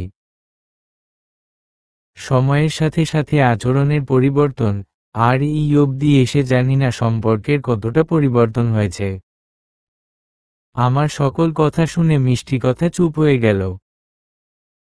আমার কাঁধে তার হাত ছিল, সেটাও সে সরিয়ে নিল। ভাবলাম আমার দোষের ভার এত যে সেও সে ভার সহ্য করতে পারছে না। আমাকে না বাঁচলেও পারতেন। মিষ্টি, একটা থাপড় খাইবেন কিন্তু। আত্মহত্যা করার অধিকার কে দিছে আপনারে? একটা কথা মনে রাখবেন, আপনার জীবন আপনার না। আপনার জীবনে অধিকার শুধুমাত্র একজনের, ওই আল্লাহর। আর আপনি আল্লাহর দেয়া জীবন শেষ করতে পারেন না। আমি কি করব? আমার চারদিক অন্ধকার হয়ে গেছে। কষ্টের ভার আর বইতে পারছি না। মিষ্টি, কত বৃষ্টি হইতাছে। চলেন সব কষ্ট ধুইয়া ফেলি। চলেন। আমি মিষ্টি কথার দিকে তাকিয়ে আছি। আর সে তার মায়াবী হাসি দিয়ে আমার মনের কষ্টের আধার দূর করতে চাইছে। সে আমার কোনো কথা শুনল না। টেনে নিয়ে গেল বাইরে। খোলা মাঠ, আশেপাশের নীরব। শূন্য হয়ে আছে সব। মিষ্টি, কষ্ট আমায় দিবি কজন? দে তবে আয়। আমি হলাম আমার সুজন। কাউকে নাহি চাই। এরপর মিষ্টি কথা আমার হাতটা ধরল এবং বলল, মিষ্টি, কষ্ট দুঃখ সেই দেয় যে আমার নিজের। কার জন্য কাঁদছি আমি, যে আমার রোজ কাঁদায়? মিষ্টি কথার কথাটা আমার বুক উদয় করল। তাই তো, কার জন্য নিজেকে শেষ করতে যাচ্ছিলাম। যে আমার কথা ভাবে না, তার কথা ভেবেই আমি কি করতে যাচ্ছিলাম। আপনি ঠিক বলেছেন। আমি এটা কি করতে যাচ্ছিলাম।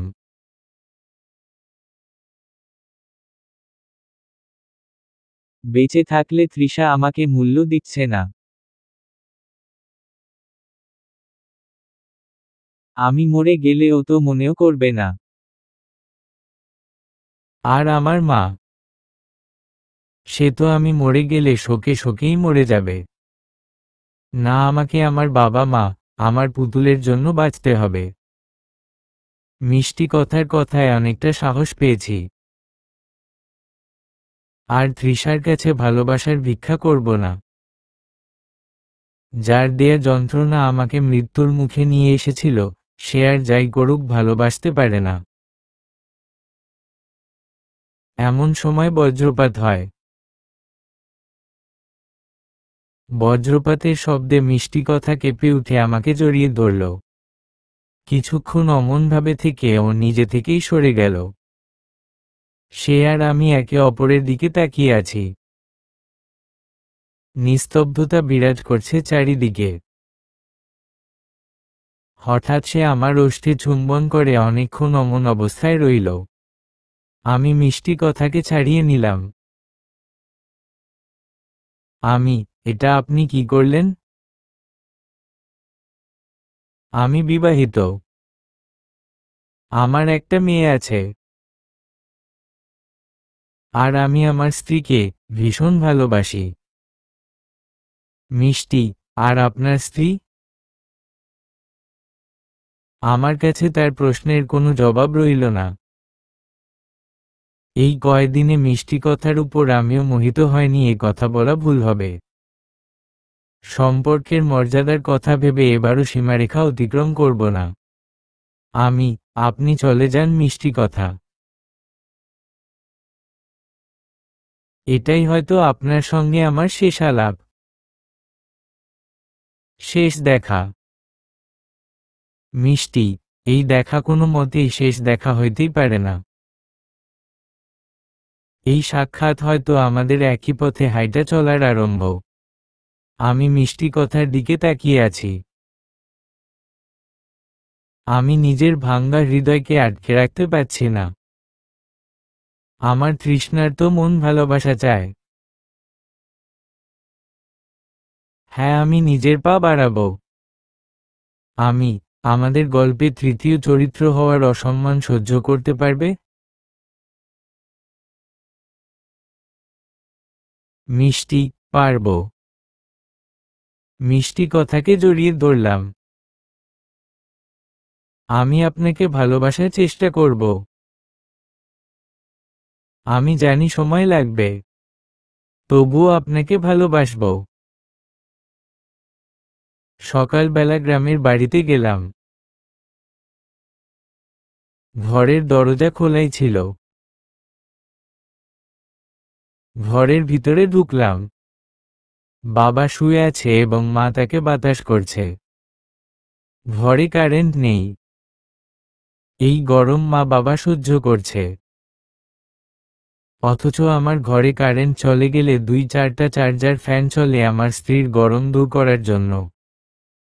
আমাকে দেখে মায়ের মুখে যে হাসিটা এলো, যেন আমি জান্নাতের সুখ অনুভব করছি।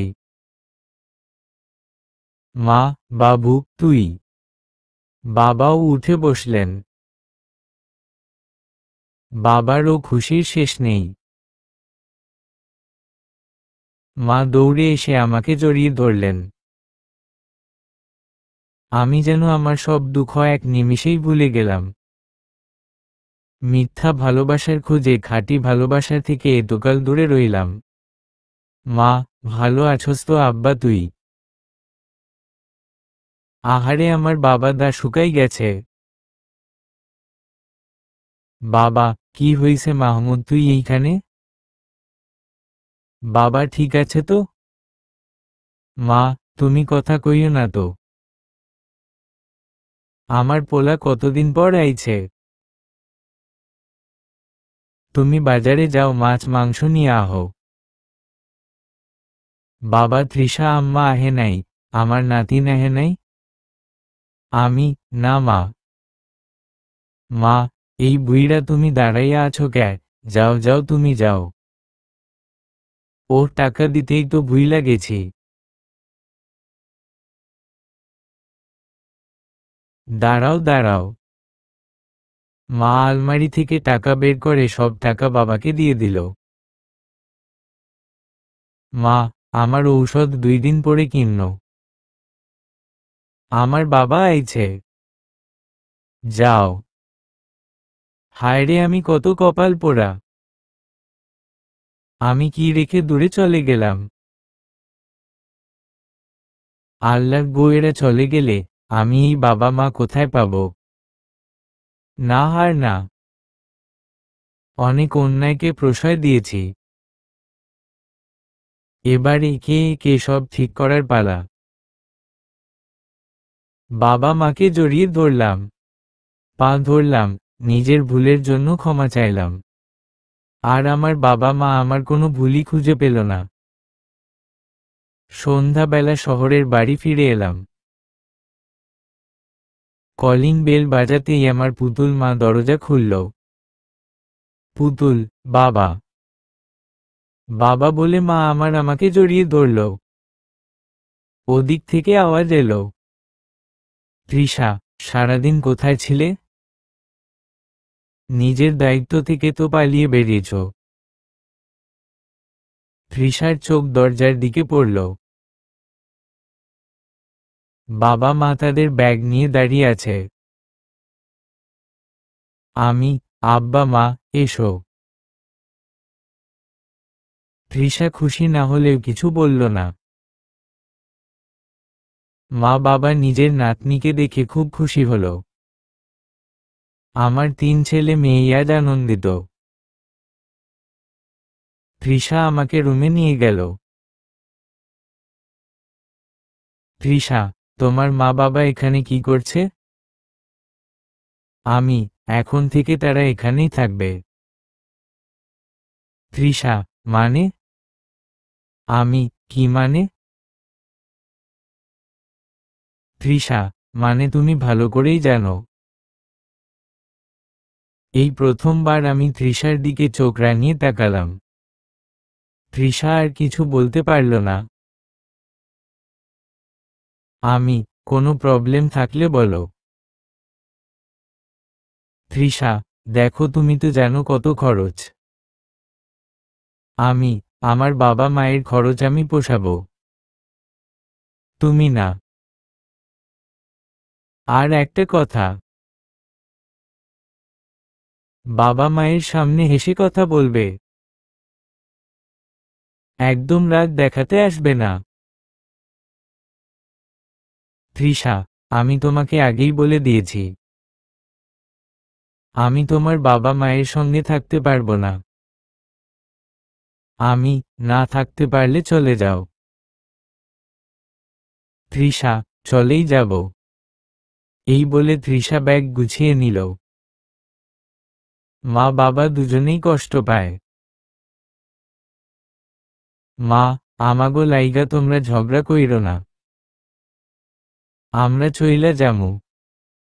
বাবা, তোরা ভালো থাক বাবা। আমরা গ্রামেই ভালো আছি। আমি, তোমরা পুতুলকে নিয়ে ওই রুমে যাও। তৃষা, পুতুলকে আমি নিয়ে যাব। আমি, চুপ, একটা থাপ্পড় মারব তোর গালে।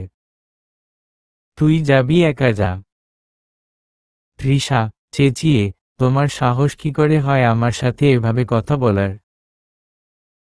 আমি, আর তোর সাহস কি করে হয় আমার বাবা মায়ের সঙ্গে এমন আচরণ করার? তুই যাবি তো যা। মা, বাবু এমন করিস না। আমি, রেগে, তোমাদের বললাম তো ওই ঘরে যেতে। যাও তোমরা। মা আর বাবা পুতুলকে নিয়ে পাশের ঘরে চলে গেল। তৃষা, আমি ওকে নিয়ে যাব। তোমার মতো কেয়ারলেসের কাছে আমি আমার মেয়েকে রেখে যাব না। আমি, আমি কেয়ারলেস। তৃষা, হ্যাঁ তুমি কেয়ারলেস। কাল সেই প্রমাণ তুমি দিয়েছ।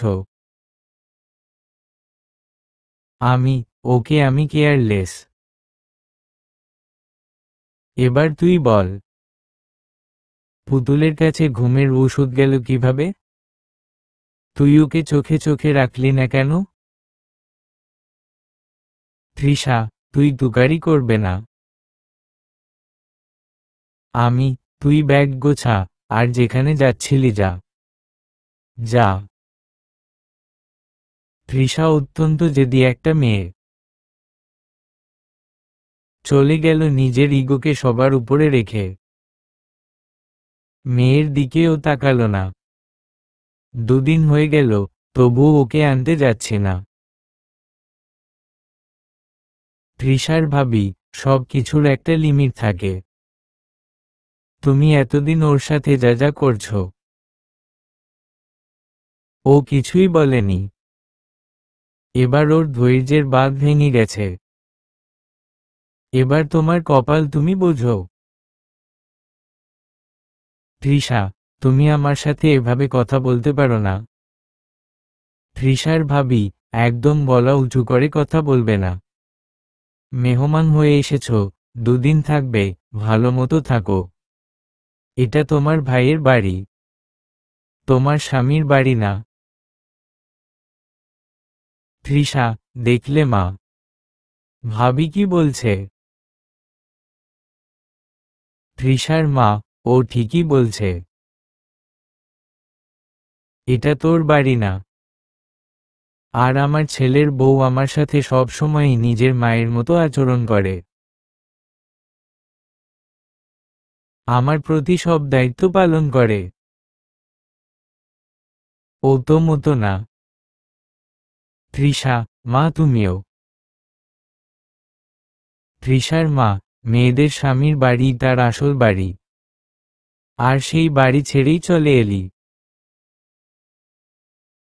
তৃষা, ও তো আমাকে নিতে এলো না মা। তৃষার ভাবি, সেটা তোমারই কর্মফল। ফোন করে হাতে পায়ে ধরে ফিরে যাও। ভাবির আর মায়ের কথা শুনে তৃষা আমাকে ফোন করছে। এদিকে আমি নদীর পাড়ে বসে মিষ্টি কথার সাথে কথা বলছি। তৃষার ফোন দেখে ফোনটা তুললাম। তৃষা, হ্যালো। আমি, বলো। তৃষা, আমাকে নিতে এলে না? আমি, আসতে হলে নিজে আসো। তৃষা, নিজে নিজে যাওয়াটা কেমন দেখায়? মা ভাবি ওরা কি ভাববে? আমি, তোমার মা ভাবি কি ভাববে সেটা আমার বোঝার বিষয় না। যদি ফিরে আসতে হয়, তাহলে আসো। আমি তোমাকে ফিরিয়ে আনতে পারবো না। এই বলে আমি ফোনটা কেটে দিলাম। এরপর মিষ্টির কোলে মাথা দিয়ে শুলাম। তৃষা নিজে থেকেই বাড়িতে ফিরে আসে। কিন্তু ওর মধ্যে কোনো কিছু নিয়ে অনুতপ্তের ছাপ নেই। মা, মা রাগটা একটু কমা। দেখছে তোর মাইয়া তোর লাইগা কত কষ্ট করল। তৃষা, আমার মেয়ে কষ্ট করল কেন বলুন তো? কারণ আপনারা এসেছেন তাই। আর তুই তুই করে একদম কথা বলবেন না। মা, তুমি চিন্তা কইতো না মা। আমরা জামু গা। আমরা মাহমুদ আইলেই জামু গা। তৃষা, মাহমুদ আসলেও যে আপনাদের যেতে দিবে না সেটা তো আপনি ভালো করেই জানেন। আর এসেই যখন পড়েছেন কদিন থেকে আমার সংসারে যে আগুন লাগিয়েছেন সেটা নিভিয়ে দিয়ে যান। তবে যেতে আপনাদের হবেই। কয়েকদিন পর ওকে বলবেন আপনাদের এখানে ভালো লাগে না। মা, ঠিক আছে মা, তুমি চিন্তা কইরো না। তৃষা, এখন আমার রুম থেকে যান। ভুলেও এ রুমে পা দিবেন না। আর হ্যাঁ, পুতুলের সামনে খ্যাত ভাষায় কথা বলবেন না। আমারই ভুল ছিল, ওকে এখানে রেখে গিয়েছিলাম। তৃষার কথায় মা কষ্ট পেলেও চুপচাপ সহ্য করে নিল। কারণ মা জানে তৃষা আমার ভালোবাসা, ভালো লাগা, ভালো থাকা। তাই মা শুরু থেকেই ওকে খুব ভালোবাসে। বাবা তার রুমে শুয়ে আছে। মা বাবার কাছে গেল। মা, ঘুমাইলা বাবুর আব্বা? বাবা, না এমনি একটু চোখ বুঝলাম। মা, তৃষা আইসা পড়ছে।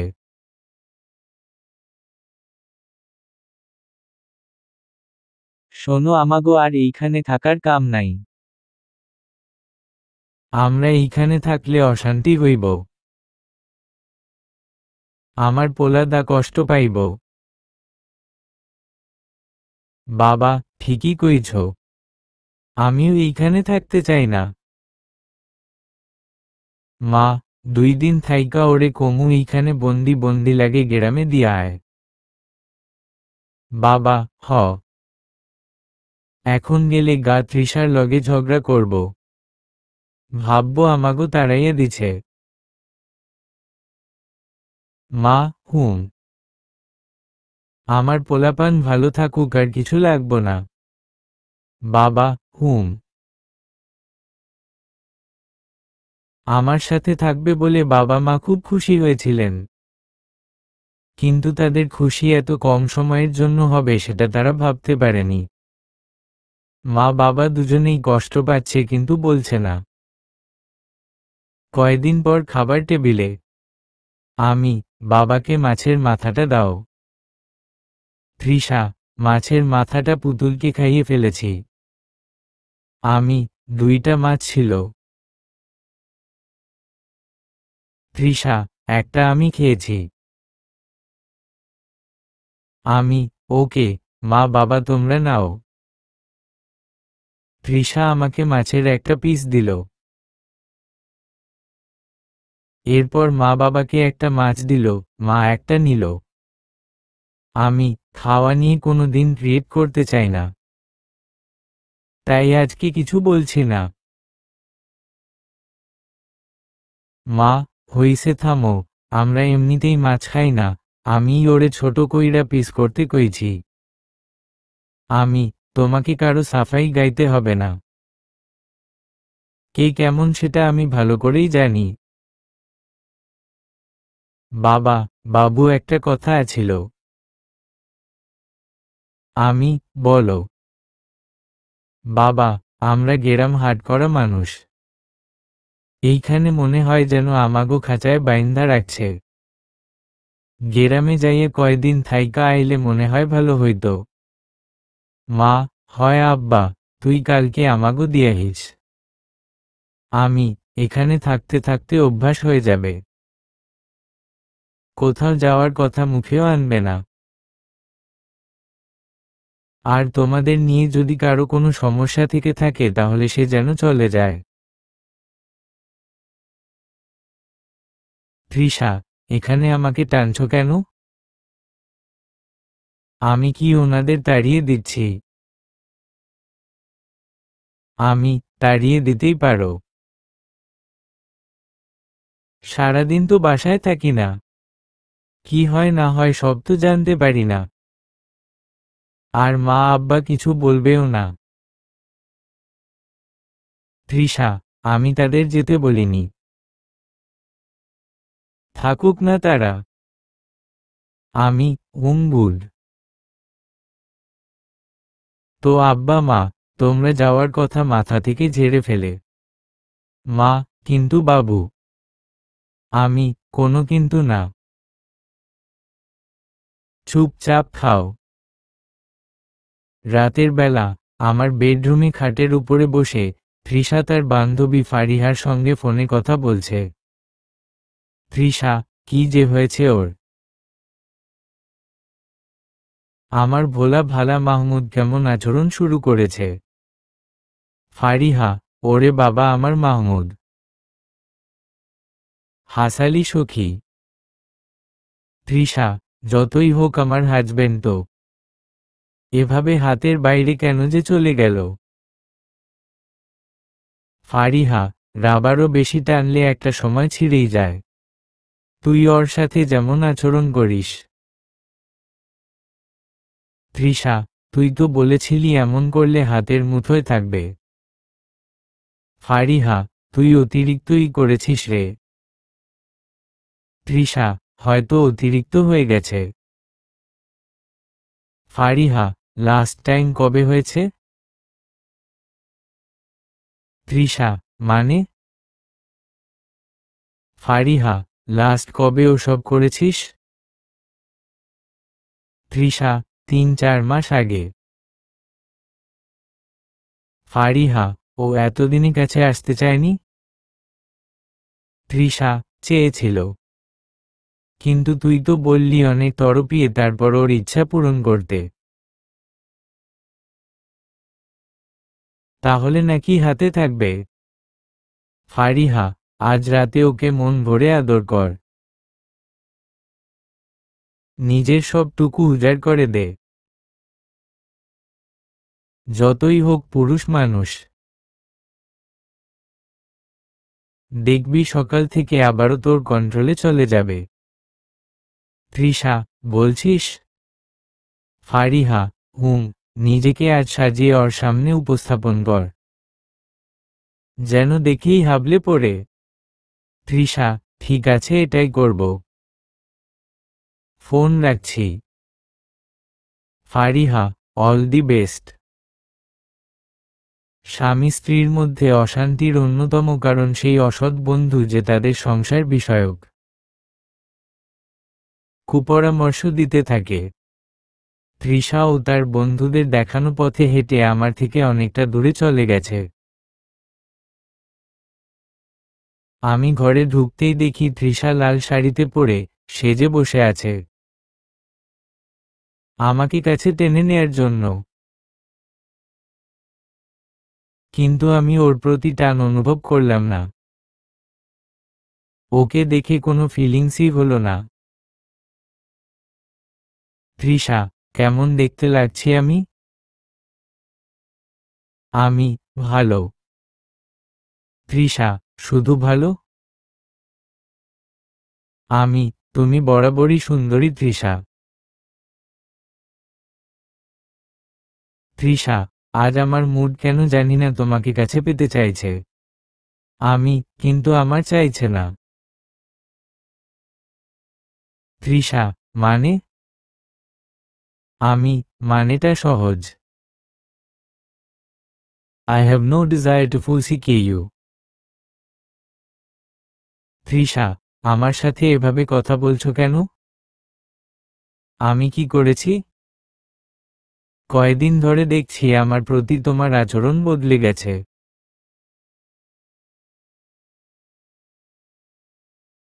আমি, শুধু আমার আচরণ না, আমি নিজেও বদলে গেছি। আমি তৃষার আর কোনো কথার উত্তর দিলাম না। নিজে থেকেও কথা বললাম না। অন্য পাশ ফিরে ঘুমিয়ে পড়লাম না। তৃষা আমার সঙ্গে কথা বলার চেষ্টা করলেও আমি সকালে ওর কথার উত্তর দিলাম না। এদিকে মিষ্টি আর আমার প্রেম চলতে লাগলো। রাতে লেট করে আসা, শার্টে অন্য পারফিউমের গন্ধ, লিপস্টিকের দাগ, নানান কিছু তৃষার মনে সন্দেহ জাগিয়ে তোলে। আমার অফিসের কলিগদের সাথে কথা বলে তৃষা তাদের থেকে এটা জানতে চায় সে আমি কি করি, কার সাথে মিশি, কোথায় যাই। অবশেষে ও সত্যের মুখোমুখি হল। মিষ্টি কথার বিষয়টা তৃষা জেনে গেল। আর আমাকে জিজ্ঞেস করাই আমি স্বীকার করলাম। কারণ আমি নিজেও কিছু লুকিয়ে রাখতে চাই না। তৃষার জিদ আর আমার প্রতি জঘন্য আচরণের ফল গিয়ে দাঁড়ালো আমার আর তৃষার মধ্যকার দূরত্ব এবং মিষ্টি কথা আর আমার কাছাকাছি আসা। আজ আমরা তিনজন মুখোমুখি হলাম। একটা ক্যাফেতে, তিনজন মুখোমুখি বসে। তৃষা, কেঁদে, এমনটা কেন করলে মাহমুদ? আমি, কি করেছি আমি? তৃষা, এত কিছুর পরও জিজ্ঞেস করছো যে তুমি কি করেছ? কেন আমার সাথে এত বড় ধোঁকা করলে? কেন? আর তুমি, তুমি সব জেনে কেন আমার সংসারে হাত বাড়ালে? মিষ্টি, আমি হাত বাড়িয়ে তোমার থেকে টেনে হিঁচড়ে মাহমুদকে আমার কাছে আনিনি। তুমি তার হাত ছেড়েছ আর আমি তার হাত ধরেছি। তৃষা, মিষ্টি, আমার একটা 7 বছরের ছোট মেয়ে আছে। আমি তোমার পায়ে পড়ি, মিষ্টি, তুমি মাহমুদের হাত ছেড়ে দাও। মিষ্টি, এদিকে তাকিয়ে দেখো তৃষা, আমি মাহমুদের হাত ধরে নেই। ওই শক্ত করে আমার হাত ধরে আছে। তৃষা, মাহমুদ, এই পাপ তুমি করো না। এটা পাপ। আমি, আমার সাথে এত বছর ধরে যা করেছ সেগুলো ভারী স্বভাবের কাজ ছিল, তাই না? তৃষা, আমি ভুল করেছি। আমি সব কিছুর জন্য মাফ চাইছি। তুমিও ভুল করেছ ভেবে মিষ্টিকে ছেড়ে দাও। আমি আমি একটা সময় তোমাকে খুব ভালোবাসতাম তৃষা। তৃষা, আর আমি এখনো তোমাকেই ভালোবাসি। আমাকে পুরো কথা শেষ করতে দাও। তৃষা, হ্যাঁ বলো, আমি সব শুনবো বলো। আমি আমি তোমাকে একটা সময় অনেক বেশি ভালোবাসতাম। হয়তো কাউকে অতটা ভালোবাসতে হয় না, কিন্তু আমি বসতাম। কিন্তু এখন বাসি না। তৃষা, মাহমুদ। আমি এখন বাসি না। সত্যি বলছি বাসি না। তবে ঘৃণাও করি না। তৃষা, আমাকে ক্ষমা করে দাও মাহমুদ। অন্তর আমাদের মেয়ের মুখের দিকে তাকিয়ে আমাকে ক্ষমা করে দাও। আমি আমি ক্ষমা করে দিয়েছি তৃষা। তৃষা, সত্যি? হ্যাঁ, তোমাকে ক্ষমা করে দিয়েছি। আর তুমি সব সময় বলতে না তোমার স্বাধীনতা চাই। সেই স্বাধীনতাও দিয়ে দিয়েছি। যেখানে ইচ্ছা চলে যাও। তুমি মুক্ত। তৃষা, না, আমার কোনো স্বাধীনতা চাই না। আমার শুধু তোমাকে চাই। আমাকে তুমি হারিয়ে ফেলেছ তৃষা। তৃষা, এভাবে বলো না। প্লিজ এভাবে বলো না। মিষ্টি, মিষ্টি, তুমি তো মেয়ে বলো। তুমি তো বোঝো একটা মেয়ের কাছে তার স্বামী কি হয়। আমি তোমার কাছে আমার স্বামীকে ভিক্ষা চাইছি। এই আঁচল পেতে ভিক্ষা চাইছি। মিষ্টি, ক্ষমা করো, মাহমুদ আমার কাছে ভিক্ষার বস্তু না, যে আমি ওকে ভিক্ষা দিয়ে দিব। আমি পাশে ঘুরে দেখলাম বাবা মাও এসেছে। তৃষা বাবা মাকেও এনেছে, যাতে তারা আমাকে বোঝাতে পারে। অবশেষে তৃষাকে আমার বাবা মায়ের হাতে পায়েও ধরতে হলো। বাবা, এইটা কি শুরু করছস বাবা? মা, তৃষা আমাগো সবকিছু কইছে, এইটা ঠিক না মাহমুদ। তৃষা, মাহমুদ, আমি মা বাবার কাছে ক্ষমা চেয়ে নিয়েছি। তারা আমাকে ক্ষমা করে দিয়েছি। তুমি প্লিজ ফিরে আসো, আমাকে একা করে দিও না। আমি বাবা মায়ের কাছে ক্ষমা চেয়েছ এই জন্য যেন তারা মাকে বুঝায়, তাই তো? মা, যেই জন্যই বইলা থাকুক, ও তোর বউ। তোরে অনেক ভালো কয় বাবা। বাবা, হ আব্বা রে, তোর একটা মাইয়া আছে আব্বা। আমার সোনা বাপ, তুই ওরে মাফ কইরা এইসব ছাড়। মা, মিষ্টির কাছে গিয়ে আঁচল পেতে দিল। মা, মা রে, আমি তোর কাছে ভিক্ষা চাই মা। আমার পোলায় ও তৃষা রে অনেক ভালো কয়। ও তৃষার উপরে রাগ কইরা তোর কাছে আইছে মা। ও তোরে ভালো কয় না। মিষ্টি, কিন্তু মা গো, আমি তোমার পোলারে অনেক ভালো কই। মা, দেখ মা, তুই অন্য একজনের ঘর কেন ভাঙবি? আল্লাহ তোরে মাফ করব নি কমা। তৃষা, আমি তোমার পায়ে ধরি মাহমুদ। তুমি যা বলবে আমি সব করব। আমি তোমার দাসী হয়ে থাকব। আমার সাথে এমনটা করো না। আমি অনেক চিন্তায় পড়ে গেলাম। তৃষার সাথে আমার একটা মেয়ে আছে, ও নিজের ভুলও বুঝতে পেরেছে। এখন আমার কি করা উচিত? আমি মিষ্টির দিকে তাকালাম। মিষ্টি আমার হাত ধরল। মিষ্টি, আপনি আমারে ছাইড়া দিতে পারেন না মাহমুদ। আমি কিন্তু আপনারে মন থিকা ভালোবাসছি। কোনো টাইম পাস করি নাই। আমিও মিষ্টির হাত ধরলাম। দ্বিধার কোনো অবকাশ নেই। এখন যদি আমি তৃষার কাছে ফিরে যাই, তাহলে মিষ্টির সাথে অন্যায় হবে।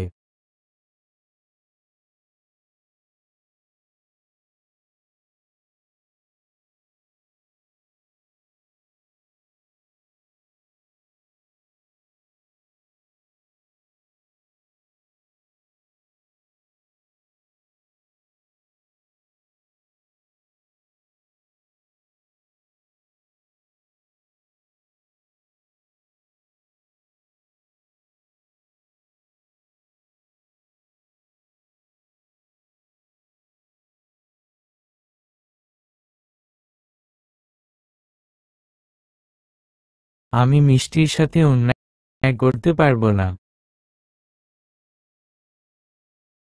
তৃষা, তুমি ওর সাথে থাকতে চাও তো? ঠিক আছে মাহমুদ, আমি আমি ওকে মেনে নিলাম। আমি তোমাকে ওর সাথে ভাগাভাগি করতে রাজি। হ্যাঁ, রাজি। তৃষা আমাকে কতটা ভালোবাসে সেটা বুঝতে আমার আর বাকি নেই। একটা মেয়ে কতটা ভালোবাসলে প্রিয় মানুষটার সাথে অন্য একটা মেয়েকে সহ্য করতে রাজি থাকে, সেটা আমার জানা নেই। মিষ্টি, কিন্তু আমি মাহমুদরে কারো লগে ভাগ করতে পারবো না। মাহমুদ শুধু আমার। মিষ্টি আমার হাত শক্ত করে ধরল আর চোখের ইশারায় এটা ঘোষণা দিল, আমি শুধু তার। সে আমাকে অন্য কারো সঙ্গে সহ্য করবে না। আমি তৃষার দিকে তাকালাম। তৃষা, মাহমুদ আমাকে একটা সুযোগ দাও। আমি, সুযোগ দেওয়ার কোনো অবকাশ নেই। তোমার বাবা মায়ের সাথে কথা বলো। সামাজিকভাবে কিভাবে তোমার আর আমার ডিভোর্সটা করতে চাও দেখো। আমি আজ থেকে এই মুহূর্ত থেকে শুধুমাত্র মিষ্টির। সমাপ্ত।